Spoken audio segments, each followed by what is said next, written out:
السلام عليكم ورحمة الله وبركاته.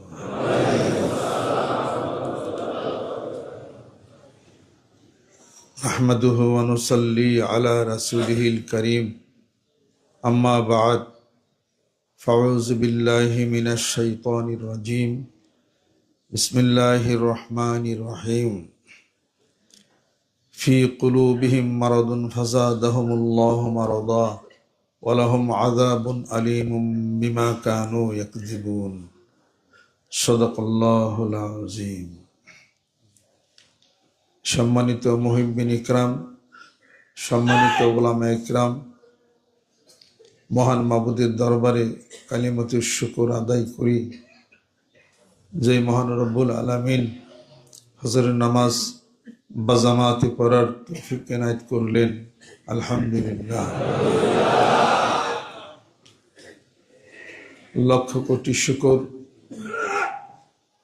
জ্ঞান হওয়ার পর থেকে কবর পর্যন্ত শুকরিয়া আদায় করতে হবে। আল্লাহ পাক সুষ্ঠু জ্ঞান দিছেন, বিবেক দিছেন, শুকরিয়া আদায় করি আলহামদুলিল্লাহ। মানুষ বানায়া পৃথিবীর বুকে পাঠাইলেন মহান রব আল্লাহকে চিনা জানার জন্য। এই মর্যাদায় সম্মান দিছেন আলহামদুলিল্লাহ। ওয়ালাকাদ কাররামনা বনি আদম, আদম সন্তানকে শ্রেষ্ঠত্ব আল্লাহ পাক দিছেন। দুই জাতি সৃষ্টি করলেন আল্লাহর ইবাদত বন্দেগী করবে। ওমা খালাকতুল জিন্না ওয়াল ইনসা ইল্লা লিয়াবুদুন। তাফসীরের মধ্যে আসছে ইল্লা লিয়ারিফুন। ইবাদত বন্দেগীর জন্য আল্লাহ পাক জিন ইনসানকে সৃষ্টি করলেন, পৃথিবীর বুকে পাঠাইলেন। অর্থাৎ এই মহান মাবুদকে চিনবে, জানবে, বুঝবে। এই শ্রেষ্ঠত্ব দিয়ে আল্লাহ পাক পাঠাইলেন। আর অসংখ্য মাখলুকাতের মধ্যে শ্রেষ্ঠত্ব দিলেন মানুষকে। যে মানুষ জিন জাতির চেয়ে শ্রেষ্ঠ, যে মানুষ ফেরেশতাদের চেয়ে শ্রেষ্ঠ, শ্রেষ্ঠ মানুষের মধ্যে আর একজন মানুষ আল্লাহ পাক সৃষ্টি করলেন, যাকে আল্লাহ পাক তার বন্ধু বলে ঘোষণা করেছেন। তিনি হলেন আকায়ে নামদার তাজেদার মদিনা মুহাম্মদুর রাসূলুল্লাহ সাল্লাল্লাহু আলাইহি সাল্লাম। অসংখ্য দুরূদ ও সালাম যার উপরে বর্ষিত হোক। মহান মাবুদ যার উপরে দুরূদ ও সালাম এবং ফেরেশতাকুল দুরূদ ও সালাম বর্ষণ করেন, অর্থাৎ রহমত বর্ষণ করেন। আল্লাহ রাব্বুল আলামিন বলেন, ইন্নাল্লাহা ওয়া মালাইকাতাহু ইউসাল্লুনা আলান নবী ইয়া আইয়ুহাল্লাযীনা আমানু সাল্লু আলাইহি ওয়া সাল্লিমু তাসলিমা। হে ঈমানদার বান্দারা, তোমরা আমার হাবিবের উপরে দুরূদ ও সালাম পাঠ করো। সুবহানাল্লাহ। গোটা বিশ্ব পৃথিবীর মানুষ, আমরা যারা আছি সবচেয়ে ভাগ্যবান জাতি আমরা শেষ নবী মুহাম্মদ সাল্লাল্লাহু আলাইহি সাল্লামের উম্মতগণ। কিয়ামতের ময়দানে জান্নাতে যারা যাবে, যে কয় নবীর উম্মত যারা জান্নাতে যাবে, সবার আগে আমরা জান্নাতে যাব। আমাদের এবং যত মানব কুল আছে, নবী আছেন, পয়গম্বর আলাইহিমুস সালাতু ওয়াস সালাম আছেন, সবার আগে সর্বপ্রথম জান্নাতে যাবেন আল্লাহর রাসূল, আল্লাহর বন্ধু মুহাম্মদ মুস্তাফা সাল্লাল্লাহু আলাইহি সাল্লাম। আল্লাহকে চেনার জন্যে, আল্লাহকে জানার জন্যে, আল্লাহকে বোঝার জন্যে এই সৃষ্টিকুল আল্লাহ পাক সৃষ্টি করেছেন। কুনতু কানজাম মাখফিয়ান ফাআহবাবতু লিআন উরাফা ফাখালাকতুল খালকা। হাদিস শরীফের মধ্যে আসছে, আল্লাহ পাক বলেন, আমি ছিলাম গুপ্ত ধন সদৃশ, আমি আমার নিজেকে প্রকাশ করার জন্যে এই সৃষ্টি বানাইছি এবং তার মধ্যে মানুষের মধ্যে আমি দিছি কল্ব। গরু ছাগল ভিড়ি আমার আরও সৃষ্টিকুল আছে, তাদেরকে কল্ব দেওয়া হয়েছে, কলবের পরিষ্কার করা হয়েছে। কলবের মধ্যে শয়তান ধোঁকা দেয় তা বলা হয়েছে, তা বলা হয় নাই। আল্লাহ পাক বলেছেন, মানুষের ভিতরে একটি জায়গা আছে যার নাম হলো কলব। কোরআনুল কারীমের মধ্যে সূরাতুল বাকারার মধ্যে আল্লাহ পাক ঘোষণা করেন, ফি কুলুবিহিম মারাদুন ফাযাদাহুমুল্লাহু মারাদা ওয়ালাহুম আযাবুন আলীমুম বিমা কানু ইয়াকযিবুন। মানুষের দেহের মধ্যে একটা জায়গা আছে, নাম হলো কলব। সেই কলব, সে অন্তর সূক্ষ্ম জায়গা, চোখে দেখা যায় না, অত্যন্ত সেন্সিটিভ। এত বড় মোবাইল, মেমোরি কার্ডের মধ্যে গোটা পৃথিবীর সব খবর আছে, চোখে দেখা যায় না।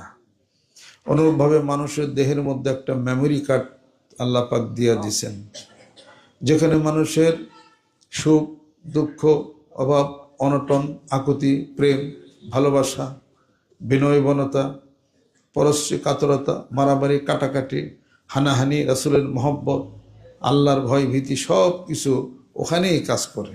সুবহানাল্লাহ। যদি সেই রোগের চিকিৎসা যদি করা না হয়, ফাযাদাহুমুল্লাহ, সেই রোগ আরো বেড়ে যাবে, আল্লাহ পাক আরো রোগকে বাড়িয়ে দিবেন। এবং আল্লাহ পাক বলেন, সেখান থেকে যদি তোমরা সংশোধন না হও, আমি আল্লাহ বলি, আনতামিলু মাইলান আযীমা, আরো সুদূর পরাহত তোমরা হয়ে যাও। আর যারা হেদায়েত কামনা করবে, আমি আল্লাহ পাক তাদেরকে হেদায়েত দিব। হেদায়েত কামনা করবে না, পথভ্রষ্ট হয়ে যাবে। ওমাই ইউদ্দিল ফালান তাজিদা লাহু ওয়ালিয়্যাম মুরশিদা। আর আমি আল্লাহ যাকে পথভ্রষ্ট করি, তার জন্য কোনো অভিভাবক, তার জন্য কোনো মুর্শিদ, রাস্তা দেখাই দেবে এমন কেউ পৃথিবীর বুকে পাবে না, থাকবেও না। আর যারা আমাকে বিশ্বাস করবে, আমি তাদের জন্যে অলি হয়ে যাব, অভিভাবক হয়ে যাব, গার্ডিয়ান হয়ে যাব। সুবহানাল্লাহ। এরশাদ হচ্ছে কোরআনুল কারীমের মধ্যে আল্লাহ পাক ঘোষণা করেন, আল্লাহু ওয়ালিয়ুল্লাযীনা আমানু ইখরিজুহুম মিনাজ যুলুমাতি ইলান নূর। আমি তাদের জন্যে অভিভাবক হয়ে যাব যারা আমি আল্লাহর প্রতি ঈমান আনে। আমি তাদেরকে অন্ধকার থেকে আলোর দিকে নিয়ে যাব আমার রাসূলের মাধ্যমে, যার উপরে কোরআনুল কারীম নাজিল হয়েছেন, এবং তিনি কোরআনের মাধ্যমে মানুষদেরকে আলোর পথে নিবেন অন্ধকার থেকে। জোরে কোন সুবহানাল্লাহ। আলিফ লাম রা কিতাবুন আনজালনাহু ইলাইকা লিতুখরিজান নাসা মিনাজ যুলুমাতি ইলান নূর। সুবহানাল্লাহ। তোমার উপরে কোরআনুল কারীম অবতীর্ণ করেছি, ও নবী বন্ধু, তুমি মানুষদেরকে অন্ধকার থেকে আলোর দিকে নিয়ে যাবে। যেরকম সুবহানাল্লাহ। দুটি সত্তা পাশাপাশি বিরাজ করে, অন্ধকার, আলো। এখন লাইট লিবাইলে কি হবে? লাইট জ্বালাইলে, আর আল্লাহ বলেন যে কিছুক্ষণ পরে আমার মহা লাইট জ্বালাই দেব, এটার নাম হলো সূর্য। আমাদের বানাই না লাইট জ্বালাইছি, এইটুক আলো হয়েছে। সারা পৃথিবী আলো করেন তো দেখি কত বড় লাইটের দরকার, কত পাওয়ারের, কত ভোল্টেজের লাইটের দরকার। যা পৃথিবী এই 25,000 মাইল বের পৃথিবী আলো করবে, একটা লাইট জ্বালাইবেন, কত ভোল্টেজ কারেন্টের দরকার, কি পরিমাণ বিদ্যুৎ খরচ হবে, কারেন্ট খরচ হবে, সেটা পরের কথা। এত বড় লাইট কি বানানো সম্ভব? আল্লাহ বলেন, আফালা তাকিলুন, জ্ঞান খাটাও না? বয়স তো হয়ে গেল, জীবনের অনেকটা সময় পারি করলা, একটু কি আকল পছন্দ নাই তোমাদের? একটু কি বুঝো না? এ কোরআনকে সব বলে দিছি আমি। আফালা তাকিলুন আফালা ইয়াতাদাব্বারুনাল কুরআনা ওয়ালাউ কানা মিন ইনদি গায়রিল্লাহি লাওয়াজাদু ফীহি ইখতিলাফান কাসীরা। এই মাথার উপরে বিশাল সূর্যটাকে ধরে রাখলাম আমি আল্লাহ পাক, মহা লাইট জ্বালাই দিছি। ওয়াজআলনাল লাইলা লিবাসা ওয়াজআলনান নাহারা মাআশা ওয়াবানাইনা ফাওকাকুম সাবআন শিদাদা ওয়াজআলনা সিরাজাও ওয়াহাজা। সিরাজাও ওয়াহাজা, যেরকম সুবহানাল্লাহ।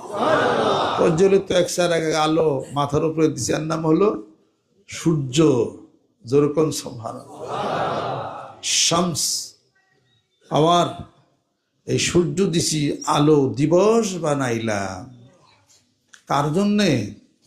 তোমাদের জন্য। সাখারা লাকুম, তোমাদের জন্য সবকিছু উপকরণ আমি আল্লাহ করে দিছি। এই চাঁদ মানুষের জন্যে জোয়ার হয়, ভাটা হয়। এই সূর্য মানুষের জন্যে দিবস বানাইলাম।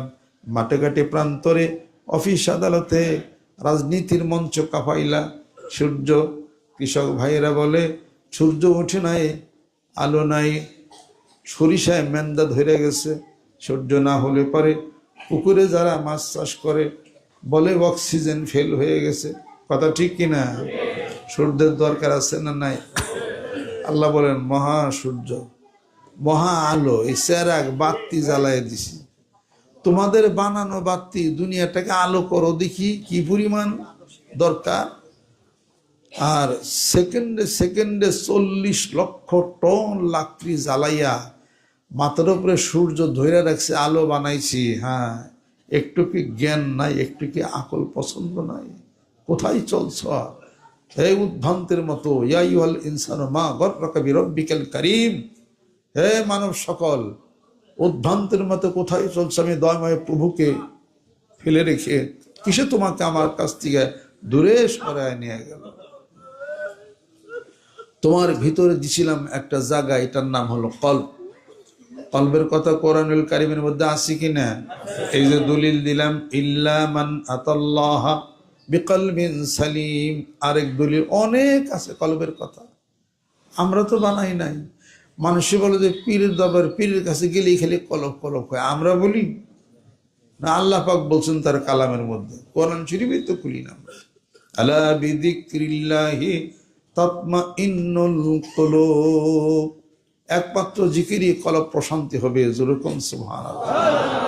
কলবের কথা হাদিস শরীফের মধ্যে রয়ে গেছে, আলা ইন্না ফিল জাসাদি লামুদগাতু ইযা সালুহাত সালুহাল জাসাদু কুল্লুহু ওয়া ইযা ফাসাদাত ফাসাদাল জাসাদু কুল্লুহু আলা ওয়া হিয়াল কলব। বুখারী শরীফ হাদিস শরীফ। মানব দেহের মধ্যে একটা গোষ্ঠীর খণ্ড আছে, যদি পাক হয় সমস্ত শরীর পাক হয়, নাপাক হলে সমস্ত শরীর নাপাক হয়। আল্লাহ সাবধান হয়ে যাও। ওই গোষ্ঠীর টুকরার নাম হলো কলব। এই কলবের মধ্যে, অন্তরের মধ্যে আছে খুনের নেশা, অন্তরের মধ্যে আছে রসুলের প্রেমের নেশা, আল্লাহর ভয় ভীতির নেশা, উদারতা, মহত্বতা সবই আছে, খারাপও আছে।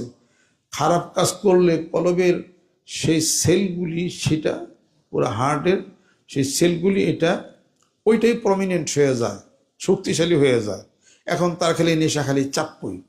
ওটাকে দমানোর জন্যে যখন সে কোরআন তেলাওয়াত করবে, নামাজ পড়বে, জিকির করবে, তখন আল্লাহর প্রতি ঝুঁকবে মন, রসুলের প্রতি ঝুঁকবে মন, পরকালের প্রতি ঝুঁকবে।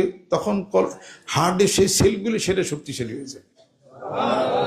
যে কাজ করবেন ওই কাজ অনুসারে কলবের আপনার ওই সেলগুলি কাজ করবে, আপনি সেটা কাজ করবে। এই জন্যে কলবের ওষুধ দিতে হবে। মাথা ব্যথা হয়, মাথা ব্যথার ওষুধ খান। মাইগ্রেনের ব্যথা হয়, মাইগ্রেনিল খান, ইন্ডেভার খান, প্রোপানল খান। মাইগ্রেনের ব্যথা কমে যাবে। পেটের ব্যথা হয়, যদি ডান দিকে হয় এক্সরে করেন। অ্যাপেন্ডিক্সের ব্যথা হইতে পারে, যদি বেশি ব্যথা হয়, সমস্যা হয়, অপারেশন করেন। অথবা এমনি যদি পেট ব্যথা হয়, অ্যাপেন্ডিক্সের সমস্যা নাই, ঠান্ডা পানি খান, গ্যাসের ওষুধ খান, লিকুইড খান, ট্যাবলেট খান, এলজিন খান, কমে যেতে পারে। এরপরে যদি ঘুম না আসে, রিল্যাক্সিন খান, জিওলিন খান, রিবোট্টিল খান, ল্যাক্সটোনিল খান, ফ্রিজিয়াম খান, ফ্রেনজিট খান, ড্যানজিট খান। কত ধরনের ওষুধ হতে পারে। অসুখ হলে অসুখের চিকিৎসার জন্য ট্যাবলেট খান। জাহিরি দেহের যদি অসুখ বিসুখ হয়, ঠান্ডা যদি লাগে, শ্বাস হাঁপানি যদি হয়, এমলিফাইলিনা খান, ইওফাইলিন খান, অ্যামলিফাইল ইনারিটার খান, সেরিটেট খান, ইউনিক কন্টেন্ট খান, এনলার্জ ইমালশন খান, ডিকন্স ডেমিনা দ্য পিল খান, বেনিড্রিল খান, ওয়াটার বরিস কম্পাউন্ড খান, সালবিটামল খান, এরপরে ব্রঙ্কোলাক্স খান, টুফেন খান। কত ধরনের ওষুধ আছে ঠান্ডার জন্যে, শ্বাসহাপানির জন্যে। ঠান্ডা লাগলে ওষুধ যদি থাকে, শ্বাসহাপানি হইলে ওষুধ যদি থাকে, তোমার কলবের মধ্যে যতগুলা রোগ আছে, খুনের নেশা, মারামারি, কাটাকাটির নেশা, এগুলোর জন্য কি কোনো ওষুধ ট্যাবলেট নাই? আল্লাহ রাব্বুল আলামিন বলেন, বান্দারে তোমার যত অসুখগুলো আছে অন্তরের সাথে সম্পর্কিত, এই অসুখের ওষুধ হলো লা ইলাহা ইল্লাল্লাহু মুহাম্মাদুর রাসূলুল্লাহ সাল্লাল্লাহু আলাইহি সাল্লাম। আমি আল্লাহর জিকির করো, স্মরণ করো, সব অসুখ চলে যাবে। জোরে কোন সুবহানাল্লাহ। সেই ওষুধ ট্যাবলেট হলো সুবহানাল্লাহ, আলহামদুলিল্লাহ, আল্লাহু আকবার, লা ইলাহা ইল্লাল্লাহ, নামাজ, জিকির, কোরআন শরীফ তেলাওয়াত, সুবহানাল্লাহ। ভালো ভালো মানুষের সাথে ওঠা বসা করা। ও কোন মাসদিকিন, সূরা লোকমান খুলে দেখেন, ওয়াজকুর রাব্বাকা ইযা নাসিতা, সূরা কাহফ খুলে দেখেন, ওয়াজকুর রাব্বাকা ইযা নাসিতা, সূরা লোকমান খুলে দেখেন, ওয়াত্তাবি সাবিলা মান আনাবা ইলাইয়া। আরে যে আমার সন্ধান পাইছে, তুমি তার সাথে মহব্বত করো, তার কথা তুমি শুইনো। সুবহানাল্লাহ। সূরা লোকমান খুলেন আর ওটা সূরা কাহফ খুলেন। সমস্যা কিছু আছে? বানিয়ে কইছি না কোরআন শরীফের মধ্যে আছে। আমার লোক মারামারি বাঁচছে কি নিয়ে? মারামারি বাঁচছিল তোমার দেহা পারি না এটা নিয়ে। মানে কথা পিসাবরে ফিরাও, ফিরে না কেন? এই জন্য হলো মারামারি বাঁচছে। মারামারি করে পারবেন না, যেহেতু আমরা মারামারি করি না। দুইজনে কিলাকিলি করলে হলে কিলাকিলি হয়। একজনে কিলাকিলি যদি কিল দেয়, আরেকজন যদি কিল না দেয়, দেখি কিলাকিলি হয়। তাহলে কি হয়? ও কিল খাইছে। আমরা জীবন ভরে কিল খাইছি, কিল খাইতে আসি, কিল খাইয়েই যাবো ইনশাল্লাহ। আল্লাহ পাক যদি তোমার কাজটা না পছন্দ করেন, তে আল্লাহ ঘোষণা করে দিচ্ছেন, মান্না আদালি ওয়ালিয়ান ফাকাদ আযানতুহু বিল হারব। আল্লাহ পাক বলেন, পৃথিবীর বুকে আমার কিছু মনোনীত ব্যক্তি আছে, তাদের সাথে যে অন্যায় অত্যাচার যদি করো, ছোট্টতা করো, আমি আল্লাহ পাক তোমার বিরুদ্ধে কোন জিহাদ ঘোষণা করব। মানুষের জিহাদ করলে পারা যায়, আল্লাহর লগে জিহাদ করলে কেউ পারছেনি। আল্লাহ বলেন, আমি কৌশলী, তোরা আমার সাথে যত জিহাদ করবা এবং কৌশলের মাইট দিবি, কেস দিয়ে হারবি না। একটা লোক একটা বাড়ি যদি দেয়, এই পিছন পয়সা লুঙ্গি উঁচা করাও পারবো না, আর জজেরও দেখাই পারবো না, কেসও আর হইব না। কথা ঠিক কিনা? আল্লাহ এই ধরনের কৌশলের মায়ের আল্লাহ পাক দিয়া থাকেন। আল্লাহ পাক মহাকৌশলী। ও মাকারু মাকারাল্লাহু আল্লাহু খায়রুল মাকিরিন। আল্লাহ বলেন, আমি তারা মক্কর সকর করছে আমি আল্লাহর সাথে, আমি আল্লাহ তাদের মতো মক্কর করি নাই, আমি কৌশল অবলম্বন করছি, আমি কৌশলের ব্যাগ দিয়ে দিছি। এই নমরুদ, কৌশলের মায়ের খাস নাই? হ্যাঁ, নমরুদ সব সৈন্য সামন্ত নিয়ে সব রেডি হয়েছে, বলছেন যে ইব্রাহিম আলাইহিস সালাম যে তোমার আল্লাহর সব সৈন্য সামন্ত পাঠানোর জন্যে আমি রেডি আছি, ঘোড়া টোরা নিয়ে, তরবারি নিয়ে, হ্যান ত্যানে সব রেডি, আল্লাহ সৈন্য পাঠাবে। আল্লাহ পাক বলেন, ওয়ালিল্লাহি জুনুদুস সামাওয়াতি, আসমান জমিনে আমার সৈন্য আছে, আমার সৈন্য দল আছে।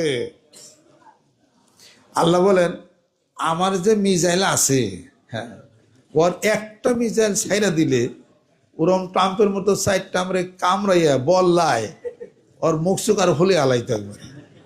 ও তো গুলি করার আগে বল্লার কামড় দেওয়া সারা, দুই সাফের মধ্যে দুই কামড় দিত, গাল এরম ফুলে দিত। ট্রাম্প কইতো যে অনির্দিষ্ট কালের জন্য আমার সব মিটিং স্থগিত করা হইল। ক্ষেপণাস্ত্র চালাও ইরানের বিরুদ্ধে, কত বিধ্বংসী কামান কুমান হ্যান ত্যান রণতরী সব রেডি করছে। আল্লাহ বলে একটার যদি ছেড়ে দেয় 4 বল্লা যাইতো, ট্রাম্পের 2 গালে 2টা কামড় দিত, আর উমর দৌড়ে আর ওর সঙ্গী সাথে যেটা আছে 10টা বল্লাই না, 10টা বল্লাই না, পারবো কেউ? ওয়াহা রব্বুকা ইলান নাহলি আনিত্তাখিযি মিনাল জিবালি বুয়ুতান ওয়া মিনাশ শাজারি ওয়া মিম্মা ইয়াইরিশুন। আর আমি এই মৌমাছির অন্তরে আমি আল্লাহ কথা ঢেলে দিছি, ওয়াহা কথা ঢেলে দিছি তার অন্তরের মধ্যে। কি? আনিত্তাখিযি মিনাল জিবালি বুয়ুতান ওয়া মিনাশ শাজারি ওয়া মিম্মা ইয়াইরিশুন।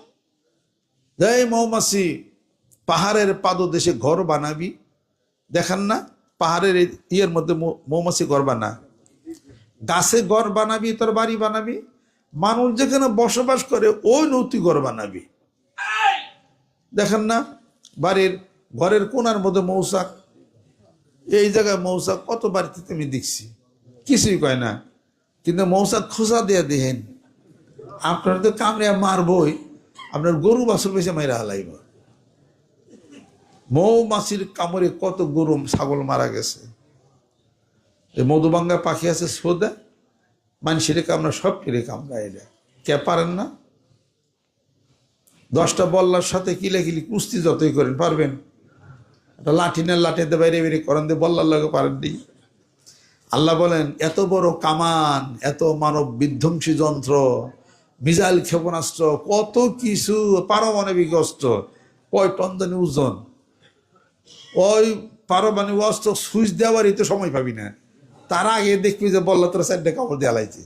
ওরে বাবার শিক্ষা দিতে কোন জায়গায় যে কোন হাসপাতালে ঠিক পাস। হ্যাঁ, আল্লাহ পাক বলেন আমি মহা কৌশলী। জোর করে সুবহানাল্লাহ।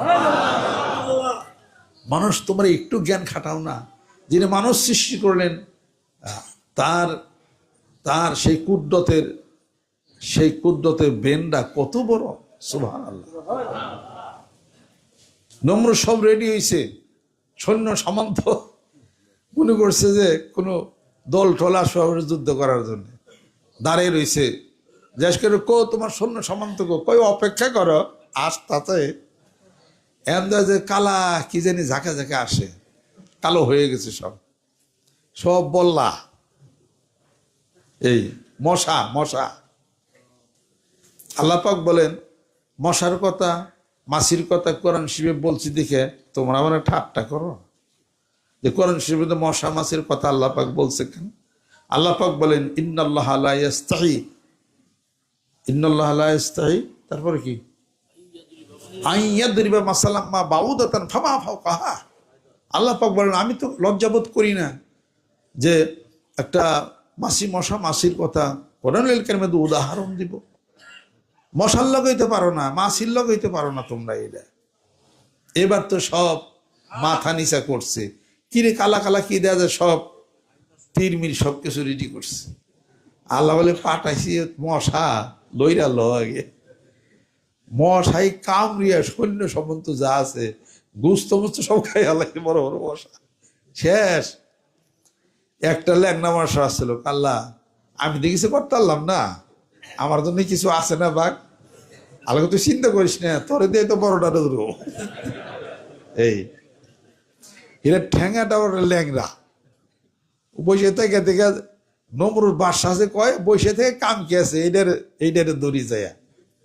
এই ল্যাংরা মশা নমরুদের নাকের মধ্যে হঠাৎ করে ফুট করে ভিতরে চলে গেছে, যাইয়া মগজের মধ্যে কামড় দেওয়া শুরু করছে। এখন নমরুদ তো ওখান থেকে পলায়ন পর হয়ে গেছে গা, সব সৈন্যরে তো মশাই ধরছে ঠিক মতো আর কি, একদম সুর ডাবে ডাবে রক্ত মুক্ত গুস্ত বিতা খাইতেছে। আল্লাহ সৈন্যের সাথে পাল্লা দেও মানুষ এখনো জ্ঞান ফিরে না। এরপরে ওই মশা একটু করে কামড় দেয়, নমরুদ বাদশা হয়ে গেছে অস্থির। শেষ পর্যন্ত এক লোক রাখছে, ওই একটা ছোট্ট একটা কাঠের খণ্ড দিয়া মাথার মধ্যে এরকম টোকা দেয়, যতক্ষণ পর্যন্ত মাথায় টোকা দেয় ততক্ষণ পর্যন্ত কামড় বন্ধ রাখে। নমরুদ বাদশার নাকের ভিতর দেহে মশা চলে গেছে, মগজে যায় কামড়াইতেছে, ওটা বাইর করবো কেমনি করে? তত অপারেশন থিয়েটার আসাল না। এরপরে কিছুক্ষণ বাইরে ওটাতে বাড়ি আর কতক্ষণ চলে, পরে পার্থ স্যান্ডেলের বাড়িও খাইছে। নমরুদের ইলু, কাঠের বাড়ি, স্যান্ডেলের বাড়ি, একবারে লাস্টে আরো জোরে বাড়ি দিছে। তারপরে মগজ সব খায়া দেখা একটা মশা উড়ে চলে গেল, নমরুদ পড়ে গেল গা। কারে দোষ ধরব, কারে? পারবি না আল্লাহর সাথে যুদ্ধ। আল্লাহ বলেন 10টা বল্লারে ছাইরা দিলে বাংলাদেশে আন্দোলন কবে ঠান্ডা হয়ে যেত গা। এই এত হুলেলে এত আন্দোলন করাই লাগতো না। আল্লাহ পাক দেখতেছেন, তাই না? মানুষের উপরে বিচারের ভারের হিসাবপত্র মানুষের উপরে আল্লাহ পাক ছেড়ে দিয়েছেন। আমাদেরকে দিয়ে, আমাদের আমল দিয়েই আল্লাহ পাক আমাদেরকে ধরবেন। ইকরা কিতাবাকা কাফা বিনাফসিকা আল-ইয়াওমা আলাইকা হাসিবা। ইকরা কিতাবাকা, তুমি তোমার আমলনামা পড়ো। কাফা বিনাফসিকা আল-ইয়াওমা আলাইকা হাসিবা, তোমার বিচারের জন্য তুমি যথেষ্ট হয়ে যাবে। ওয়াকুল্লা ইনসানি আনজামনাহু তায়রা ফি উনুকিহি ওয়া নুখরিজ লাহুম ইয়াওমাল কিয়ামাতি কিতাবান ইয়ালকাহু মানশুরা, তোমার বিচারের জন্য। ওয়াইজা আরাদনা আন নুহলিকা কারিয়াতান আমারনা মুত্তাফিহা ফাসাফিহা ফাহাক্কা আলাইহাল কাওলু ফাদাম্মারনাহা তাদমীরা। এই দল, এই জনগোষ্ঠীকে যখন আমি ধ্বংস করতে চাবো, পতন ঘটাতে চাবো, তখন ওই দলের মানুষদের, নেতাদেরকে বলি ভালো ভালো কাজ করো। তারা ভালো কাজ করে, উল্টা কাজ করে, অতঃপর আমি তাদেরকে সমলে পতন ঘটিয়ে দিই। আমাদেরকে দিয়ে আমাদেরকে ধরে। ইয়াওমানাদু কুল্লা উনাসিম বিইমামিহিম ফামান উতিয়া কিতাবাহু বিয়ামিনিহি ফাউলাইকা ইয়াকরাউনা কিতাবাহুম ওয়ালা ইউজলামুনা ফাতিলা। এটা আমাদেরকে দিয়ে আমাদের ধরবেন। ওয়ালাউলা দাফুল্লাহি নাসা বা'দাহুম বিবাদিন লাফাসাদাতিল আরদু ওয়ালাকিন্নাল্লাহা যু ফাদলিন আলাল আলামিন। এক দল আর এক দলের উপরে আল্লাহ পাক প্রাধান্য বিস্তার করে দিবেন আল্লাহ। অর্থাৎ আল্লাহর এই কৌশলের সাথে মানুষ পারবে? সাহায্য কে করেন? ওয়াকানা হাক্কান আলাইনা নাসরুল মুমিনিন। মুমিনদেরকে আমি আল্লাহ সাহায্য করব, কোনো চিন্তা নাই, কোনো চিন্তা নাই। নিশ্চিত মৃত্যু সামনে, কোনো চিন্তা নাই, আল্লাহ ভরসা। আলাইহি তাওয়াক্কালতু ওয়া ইলাইহি উনীব ওয়া মান ইয়াতাওয়াক্কাল আলাল্লাহি ফাহুয়া হাসবুহু। আল্লাহ পাকই যথেষ্ট। সুবহানাল্লাহ। হাসবুনাল্লাহু নিমাল ওয়াকিল, নিমাল মাওলা ওয়া নিমান নাসির। এই ভরসা রাখতে হবে। এই ভরসা আছে না নাই?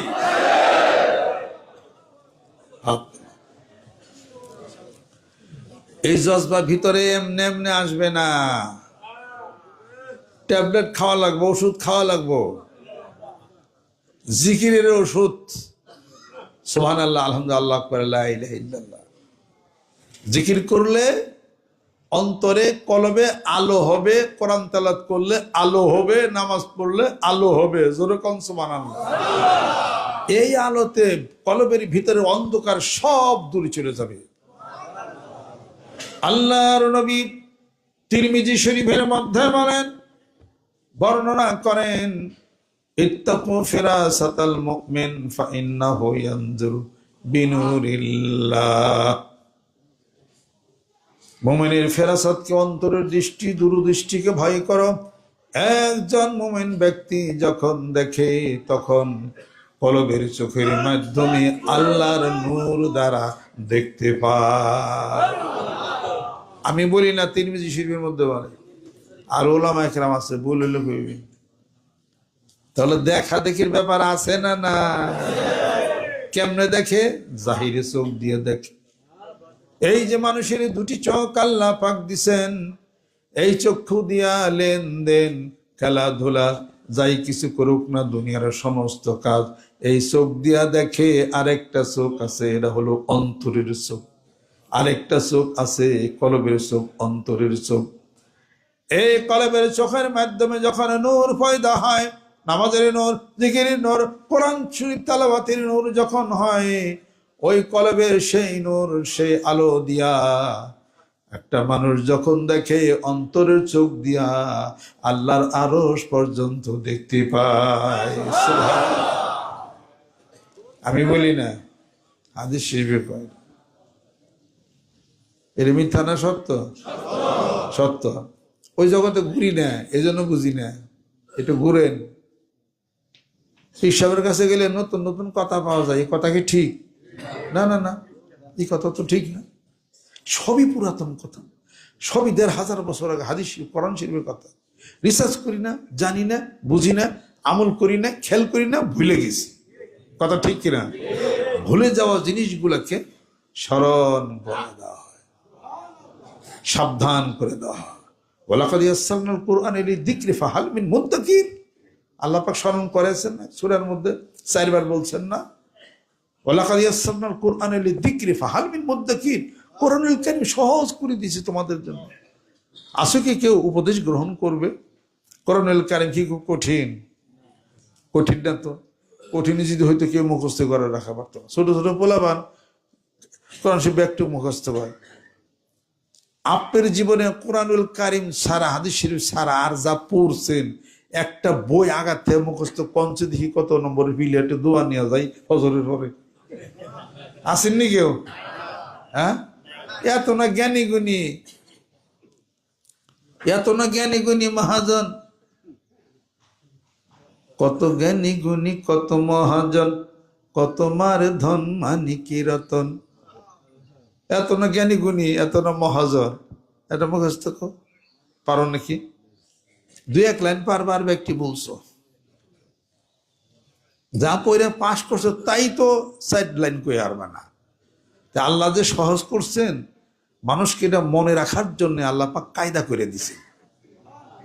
আল্লাহ পাক তার রাসূলকে তো বলছেন, লা তুহাররিক বিহি লিসানাকা লিতা'জালা বিহি ইন্না আলাইনা জামহু কুরআনা ফাইজা কারানা ফাত্তাবি কুরআনা সুম্মা ইন্না আলাইনা বায়ানা।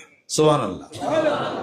কাজে কোরআনুল কারীম এই যে হাফেজরা মুখস্থ রাখে, আল্লাহ পাক হেফাজত রাখছে। জোরে কোন সুবহানাল্লাহ। এটার সরাসরি ডাইরেক্ট হেফাজতের মালিক, বিশ্ব পৃথিবীর মালিক, সবকিছুর মালিক যিনি রব আল্লাহ। ইন্না নাহনু নাযালনা যিকরা ওয়া ইন্না লাহু লাহাফিজুন। জোরে কোন সুবহানাল্লাহ। এর হেফাজত আমি করব। আর আমার ঘর কাবা শরীফ তোরা হেফাজত করা পারবি না, আমি আল্লাহ হেফাজত করব। আমি হেফাজত করি আমার ঘর। এই কাবারবাসীর আশেপাশে তোমরাও তো হেফাজত হইছ। চুর ডাকাত তোমাকে চুরি করে না, আল্লাহর ঘরের পাশ দিয়ে তোমরা থাকো। কুরাইশ তোমরা, তোমাদেরকে সম্মান করে। তোমরা শীতকালে গরমকালে তোমরা ভ্রমণ করো, তোমাদের ডাকাতেরও ভয় নাই। কারণ কি? আল্লাহর ঘরের কাছে। তারপরে কি তোমরা আমার ঘরের ইবাদত করবা না? ফালইয়াবুদু রাব্ব হাযাল বাইত আল্লাযী আত'আমাহুম মিন জু'ইন ওয়া আমানাহুম মিন খাউফ। সুবহানাল্লাহ। এত কিছুর পর এ ঘরের রবের ইবাদত করো, যিনি তোমাদেরকে খোদায় খাবারের ব্যবস্থা করলেন, ভয় থেকে তোমাদেরকে নিষ্কৃতি দিলেন। তোমাদের উচিত, তোমাদের দায়িত্ব এই ঘরের রবের ইবাদত করবে। যেরকম সুবহানাল্লাহ। আল্লাহর ঘর ধ্বংস করার জন্য আসছিল বুখতে নসর, পারছে? হ্যাঁ, আব্রাহা ইয়ামানের বাদশা বুখতে নসর। আব্রাহা, আব্রাহা মানে নাক কাটা, এক যুদ্ধে নাক কেটে গেছিল। সে আসছিল কাবাঘর ভাঙ্গার জন্য। লম্বা ঘটনা, পারছেনি। আল্লাহ বলেন, উপন্ত তোর যাই বেরিতে দেব না তুই। ও দিয়ে মুহাসার আছে, ও দিয়ে মুহাসাব আছে মিনায়। ওই জায়গা পর্যন্ত যে গেছে, আল্লাহ পাক বলেন তয়রন আবাবিলা তারমিহিম বিহিজারাতিন মিন সিজ্জিল ফাজআলাহুম কাআসফিন মাকুল। তয়রান আবাবিলা তারমিহিম বিহিজারাতিন মিন সিজ্জিল ফাজআলাহুম কাআসফিন মাকুল। ঝাঁকে ঝাঁকে পক্ষীকুল পাখিকুল পাঠিয়ে দিলাম। ওই কিছু কঙ্কর নিয়া, ঠোঁটে একটা, দুই পায়ে দুইটা নিয়া উপর থেকে ফালাই দিছে। ওর হাতি বাহিনী যারা আছে সব সহকারে খাদ্য চাবাইলে যেভাবে চর্বিত ভক্ষিত ভুসির মতো মাটির সাথে মিশা গেছে। আল্লাহর ঘরের সাথে কি করো? প্রশ্ন, এখন মসজিদ ভাঙলে আল্লাহ এই ধরনের শাস্তি দেয় দেয় না কেন? আল্লাহর পাওয়ার কি কমছে? না আল্লাহর পাওয়ার বাড়ছে? না না না, আল্লাহর পাওয়ার তো বাড়ার প্রশ্ন না, বাড়ার প্রশ্ন হইলেই কমার প্রশ্ন হবে। আল্লাহ মানে আমি আল্লাহ আল্লাহ, আমার যা বাড়া বাড়াই, আমি রেজিক দেই, রেজিক কমে দিই, বাড়াই দিই, আমার শক্তি শক্তি আমার, এটা কম বেশির কিছু প্রশ্ন নাই। এখন এই যে 650 বছরের বাবরি মসজিদ মুসলমানদের নামাজ জিকির করে ভারতে, ওইটা যে ধ্বংস করলো এই বাদশাহ না প্রেসিডেন্ট, তার আমলে তো এটা ধ্বংস হইল। শুধু তাই না, আরো মসজিদ ভাঙছে। তো বাবরি মসজিদের কথা কই, এত বছরের পুরাতন সেই মসজিদ, ওইটা যে ধ্বংস করে ফালাইলে, তো ওখানে আল্লাহ পাক দু একটা পাখি টেকে তারিখে পাঠাইলে আল্লাহর ভালো হতো না? তাহলে ওই যে মসজিদে আকসা দখল করে নিয়ে গেলো, কত মসজিদ ভাঙ্গে ফেলালো আপনার জেরুজালেমে, ওখানে আল্লাহ পাক কিছু নজির দেখাইলে তো ঠিকই হইতো নাকি? কোন পৃথিবীর মানুষ দেখতো, এগুলো আল্লাহ পাক দিবেন না। এখন ব্যাগ মসজিদ ভাঙ্গে ফেলাই কিছু হবে না। ওই ব্যক্তিগত যারা বাবরি মসজিদ ভাঙছে তারা অসুখ হয়েছে, দু একটা পইনা মরছে, কয়টা মুসলমান হয়ে গেছে, এইটুকু হয়েছে। কিন্তু প্রকাশ্যে যাকে যাকে পাখি, যাকে যাকে আরো বল্লা টল্লা হ্যান ত্যান সব দিয়া নিষ্পেষিত করে দিত, জগৎ দেখতো, তাই না? আল্লাহ যা নিদর্শন দেখাইবেন দেখাই দিছেন, ওখানে সবকিছু প্রমাণ ইতিহাসে আছে। এই বছর পরে এক মসজিদ ভাঙবো আর আল্লাহর খুব ঠেকা বসে ফিরে পেতে, তোমরা আছে কি করবার নিয়ে? হ্যাঁ, আল্লাহ পাক তো বলছে তা'মুরুনা বিল মারুফ ওয়া নাহাউনা আনিল মুনকার। তারা এই ধরনের কাজ করে, মুসলমান বসে থাকো কেন? তোমাদের ইমানের দীপ্তি নিয়ে মাঠে ময়দানে তোমরা লড়াই করো। সেই জন্য সেখানে ইমানি কুওয়াত, ইমানি জজবা আনতে হবে। ওয়ালাউ আন্না আহলাল কুরা আমানু ওয়াত্তাকাউ লাফাতাহনা আলাইহিম বারাকাতিম মিনাস সামাই ওয়াল আরদ। আল্লাহর ভয়, আল্লাহর ভীতি, সে জজবা আনতে হবে। আর সীসা ঢালা প্রাচীরের মতো বুনিয়ান মারসুস, সেই একত্বতা দরকার এবং প্রয়োজন। অতএব মুসলমানরা দ্বিধা বিভক্ত হয়েছে, শক্তি নষ্ট হয়ে গেছে, আল্লাহ ঠেকা পড়ছে, বাবরি মসজিদ ভাঙলে ফেরেশতা পাঠাইব, তাই না? আল্লাহ কিছু করবো না। এখন হলো দায়িত্ব হলো আমাদের, করছে তখন মানুষই মুসলমানই আসলে কয়েকজন, আল্লাহ পাক ডাইরেক্ট সহযোগিতা আল্লাহ পাক করছেন, তার রাসূলকে করছেন। ওই সালেহ আলাইহিস সালাম তখন করছেন। আজ সামুদের হিসাবপত্র আল্লাহ পাক করছেন, দেখাইছেন, কত ঘটনা রয়ে গেছে। এই জীবন ভরে খালি মানুষ মাথা টুপিতে ঘুরে আর জিজ্ঞাসা করে কি দেখি করো, এখন মসজিদ ভাঙিয়ে ফেলে আল্লাহ ঠেকা পড়ছে, ফেরেশতা পাঠাই দেবো, তোমরা কি করবার নিয়ে? কথা ঠিক কিনা? ওই রকম মসজিদে আমাকে দেশে ভাঙতো, ও তামামনি হারাইতে মিশা। আমাকে দেশ লাগবো না, খালি অনুমতি দিক না, বাঙালি যায় ওই বাবরি মসজিদ রক্ষা কেমনি করে দেখে দেবে ইনশাআল্লাহ। বাঙালি কিসিস ঠিক 5টায় হন 7.5 কোটি আসলো, তাই বলে উড়ি হালাইলাম, এখন হলো 18 কোটি আছে। কি কই জজবাই তো দেখো নাই, আমাদের জজবা কি? বাঙালি সৈন্যর জজবা ভারত 1 রাউন্ড দেখছে রৌমারি যুদ্ধে। রৌমারিতে, সবুজগঞ্জ রৌমারিতে যে বিডিআর আর বিএসএফ গোলাগুলি হয়েছিল, ভারত 1 রাউন্ড দেখছে, একবার মাইরা হুতে আলাইছিল। ওই ভারতের সৈন্যের 5-7টা সৈন্য থুইয়া ভেঙে গেছিল। আইজো নিবার এখানে কে নে যা পারস নাই। আর পাকিস্তানের মানুষদের যে জজবা, কিছুদিন আগে ভারতের সাথে খন্ড যুদ্ধে ভারত হাইরে গেছে, ওরা দেখছে পাকিস্তান কিসিস, খালি সাইরা দে বড় দেখ বাবরি মসজিদ রক্ষা করি কেমনে করে। বাংলাদেশ চিনো? অন্য চিনো না। মনে রেখে দিও। এগুলো হলো ইমানের দায়িত্ব। কি ইমান সারা বছর করলাম? হাসিবান নাস আন ইউতরাকু আন ইয়াকুলু আমান্না ওয়া হুম লা ইফতানুন। ইমান আনছি বললেই হবে, কোনো পরীক্ষা নাই, পরীক্ষার মধ্যে ফেলা হবে এটা। অতএব ওইটা রক্ষার জন্য আল্লাহ পাক ফেরেশতা পাঠাইবো, ওটা পাঠাবো না। তো ব্যক্তিগত হবে আল্লাহ পাক শাস্তি দিছে, যেটা মরছে ঠ্যাং টুং নুলা হয়েছে, আর কয়টা মুসলমান হয়ে গেছে। মসজিদ ভাঙলে মসজিদ করতে হবে, মসজিদ হয়েছে ঠিকই, তবে ইমানি জজবার কোনো প্রমাণ দিতে পারি নাই। কত মসজিদ ভেঙে ফেলেছে, মাদ্রাসা ভেঙে ফেলাইলো।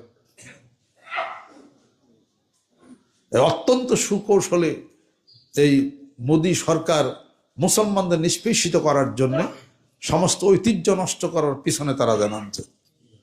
তাজমহলের ধোঁয়া উঠাইছি, তাজমহলের নিচে বলো কি এর বলো কি এর মন্দির বলো আছে না, কি এরই বলো কি আছে। কতদিন পরে তো কইব যে এই না বাইতুল মোকাররম আছে না, এহেন বলো অগো বলো কি সম্পত্তি বলে আছে। এতদিন তো কইছিল আমাদের দেশে যে সেগুন কাঠটা কোন কাঠ কোট ইংনা বলো, ওরা বলো মালিক, ওরা বলো মালিক।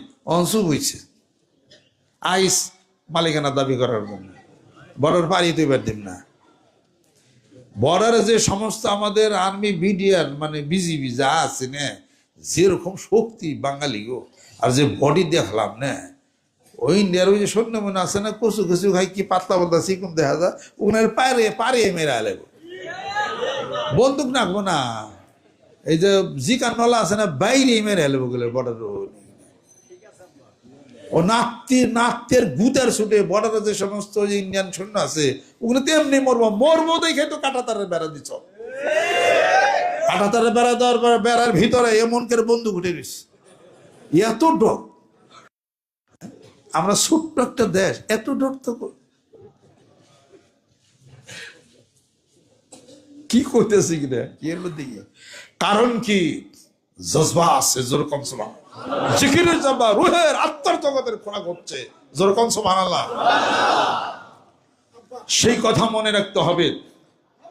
মুসলিম হে হাম ওয়াতন হ্যায়, সারা জাহাं হামারা, সারা জাহাं হামারা, আন্নাল আরদা ইয়ারিসুহা ইবাদিয়াস সলিহুন, যেরকম সুবহানাল্লাহ। এই পৃথিবীর রাজত্ব করবে সলেহ নেককার বান্দাদের জন্য এই রাজত্ব। অভাব গতকালে বলছি, আল ইত্তেহাদ কুওয়াতুন, একতা নাই, মহব্বত নাই, ভালোবাসা নাই, আত্মার কাজ নাই। আত্মা শক্তিশালী হলে না বাইরে মানুষ লড়বে। সাহাবাজবেন আত্মার শক্তি ছিল, আমল ছিল, সুন্নত ছিল, মুস্তাহাব ছিল, আমল ছিল, নবী প্রেম ছিল, কলবের মধ্যে জজবা ছিল। এখন খালি বাইরে লেবাস আছে, ভিতরে মাকাল ফল। কথা ঠিক কিনা? বাইরে ড্রেস আছে, মাথায় টুপি, সাদা গাল, বড় একটা পরে হেসুইরা যায় পিছন দিক থেকে জামা, সুন্দর চেহারা দেখা যায়। আবার ডোনাল্ড ট্রাম্প যখন যায়, ওই মেয়া লোক খাড়া করা দিয়া মাথায় কাপড় নাই, চুল ঘুরাইয়া ডোনাল্ড ট্রাম্প আবার সাধারণ সম্ভাষণ জানায়। ওরা তো খ্রিস্টান হাতে খুব অচিরে নাস্তিকতা খাওয়ার একটা বন্দোবস্ত হয়েছে। কোন মুসলিম দেশে এরকম হওয়াটা কখনোই বাঞ্ছনীয় না। আচ্ছা, তারা তো নাস্তিকতাই খাবে, এটাই হলো ভাগ্য মনে আছে আর কি। আল্লাহ এটা পছন্দ করেন না। আর এখনো হলো আমেরিকা হলো কি জানি কয়, ভিক্ষা করে খায়, সুর, পাকা সুর, উড়া আন্তর্জাতিক সুর, আন্তর্জাতিক সুর, আন্তর্জাতিক ডাকাত, আন্তর্জাতিক ইন্টারন্যাশনাল হলো চিট, ইন্টারন্যাশনাল হলো অশান্তকারী যুদ্ধবাজ। ও শান্তির নামে হলো যুদ্ধ প্রতিষ্ঠা করে। ও কখনোই মুসলমানদেরকে সহ্য করতে পারে না। ও চায় মুসলমান রাষ্ট্রগুলো ঠ্যাঙ্গের তলে থাকুক।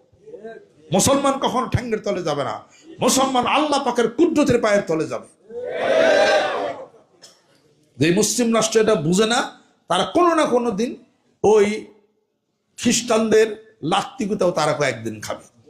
এখন যদি একথা না হয়, যদি ইরানকে হারাইয়ে দিতে পারে, ভেনেজুয়েলার নিকোলাস মাদুরোরে যেমনি ধরে নিছি, এটা নিতে যদি পারে একবার, এরপরে আরেক দলে ধরবো, আরেক দেশে মনে রেখে দিবে। এটা এই ছুটেই ওরে ওই সমুদ্রের মধ্যে ওরা শরীর সমাধি করা ওরে, ও বলে রণতরী নেয়ছে, ওর রণক্ষেত্র বানিয়ে দেয় খারাপ।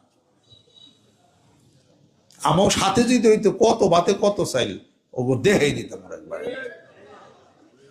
রাশিয়া মাসিয়া চিনমিন যা আছে আমাকে দিয়া দিলে আর দিন, আমরাই বয়ে থাকতাম না, টিকার টিপে খালি উড়ি হেল দিতাম ইনশাল্লাহ তারা। 1 কোটি মানুষ শহীদ হয়ে যাবে, তবু দেশ রক্ষা করে ছাড়বে ইনশাল্লাহ। বাংলাদেশ আমার দেশ, আমি আমার দেশকে ভালোবাসি। আমার দেশ নিয়ে কূটনামি, আমার দেশ নিয়ে কখনো এদিক সেদিক করা কখনো বরদাস্ত করা হবে না। 71 সালে রক্ত দিয়েছি আমরা, আবার সেই চেতনাকে উজ্জীবিত করে আবার এই দেশ রক্ষার জন্য আবার রক্ত দিতে পারি। কথা ঠিক কিনা? বাংলাদেশ যতদিন আছে মুক্তিযুদ্ধ ততদিন হবে, সেটাই হলো স্বাধীনতা। যেরকম সুবহানাল্লাহ। কাজে ভয় আল্লাহ পাকের পাই, আল্লাহু আহাক্কু আন তাখশাহু, আল্লাহকে ভয় পাই আর কাউকে না। কাউর কাছে মাথা নত না, একমাত্র আল্লাহ তোমার কুদরতি পায়ের মধ্যেই মাথা নত করি। এই জজবা যখন এসে যাবে, বিজয় আমাদের সুনিশ্চিত। এই বিজয় আল্লাহ করবেন। আল্লাহ আমাদের উপর একজন মালিক আছেন। সেই ঈমান প্রদীপ্ত, সেই ঈমান, সেই জজবা, সেই জেকের যুগে যুগে তা উজ্জীবিত করে পীর মাশায়েখ বুজুর্গানে দিন তাদের দরবার, তাদের মসজিদ, তাদের খানকার মাধ্যমে মানুষদেরকে অনুশীলনের ব্যবস্থা করেছে। মানিকগঞ্জ দরবার শরীফ ঠিক তারই ধারাবাহিকতায় সেই কাজ আমরা ভুলে যাওয়া, ঘুম ধরা সেই সমাজকে উজ্জীবিত করে চক্ষু বন্ধ করে ধ্যান খেলের মাধ্যমে, আল্লাহর জিকিরের মাধ্যমে কলবের জজবা তৈরির জন্য আজকের এই আয়োজন। আল্লাহ আল্লাহ আল্লাহ।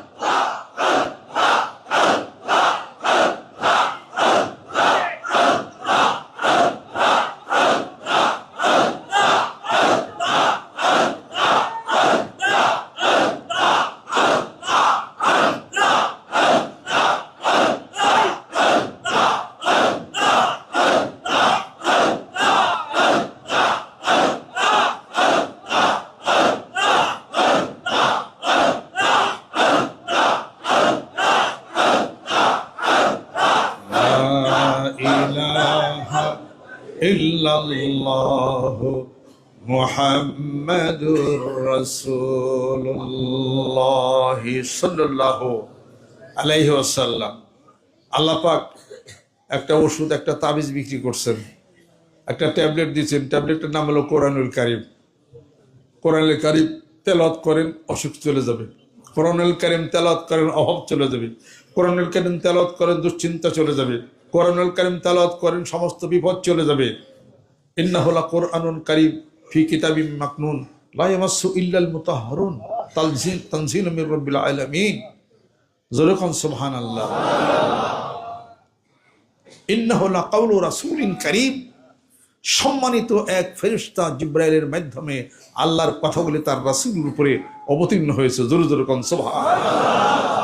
আমা হুয়া বিকাউলি শাইরিন কালিলাল মা তুমিনুন।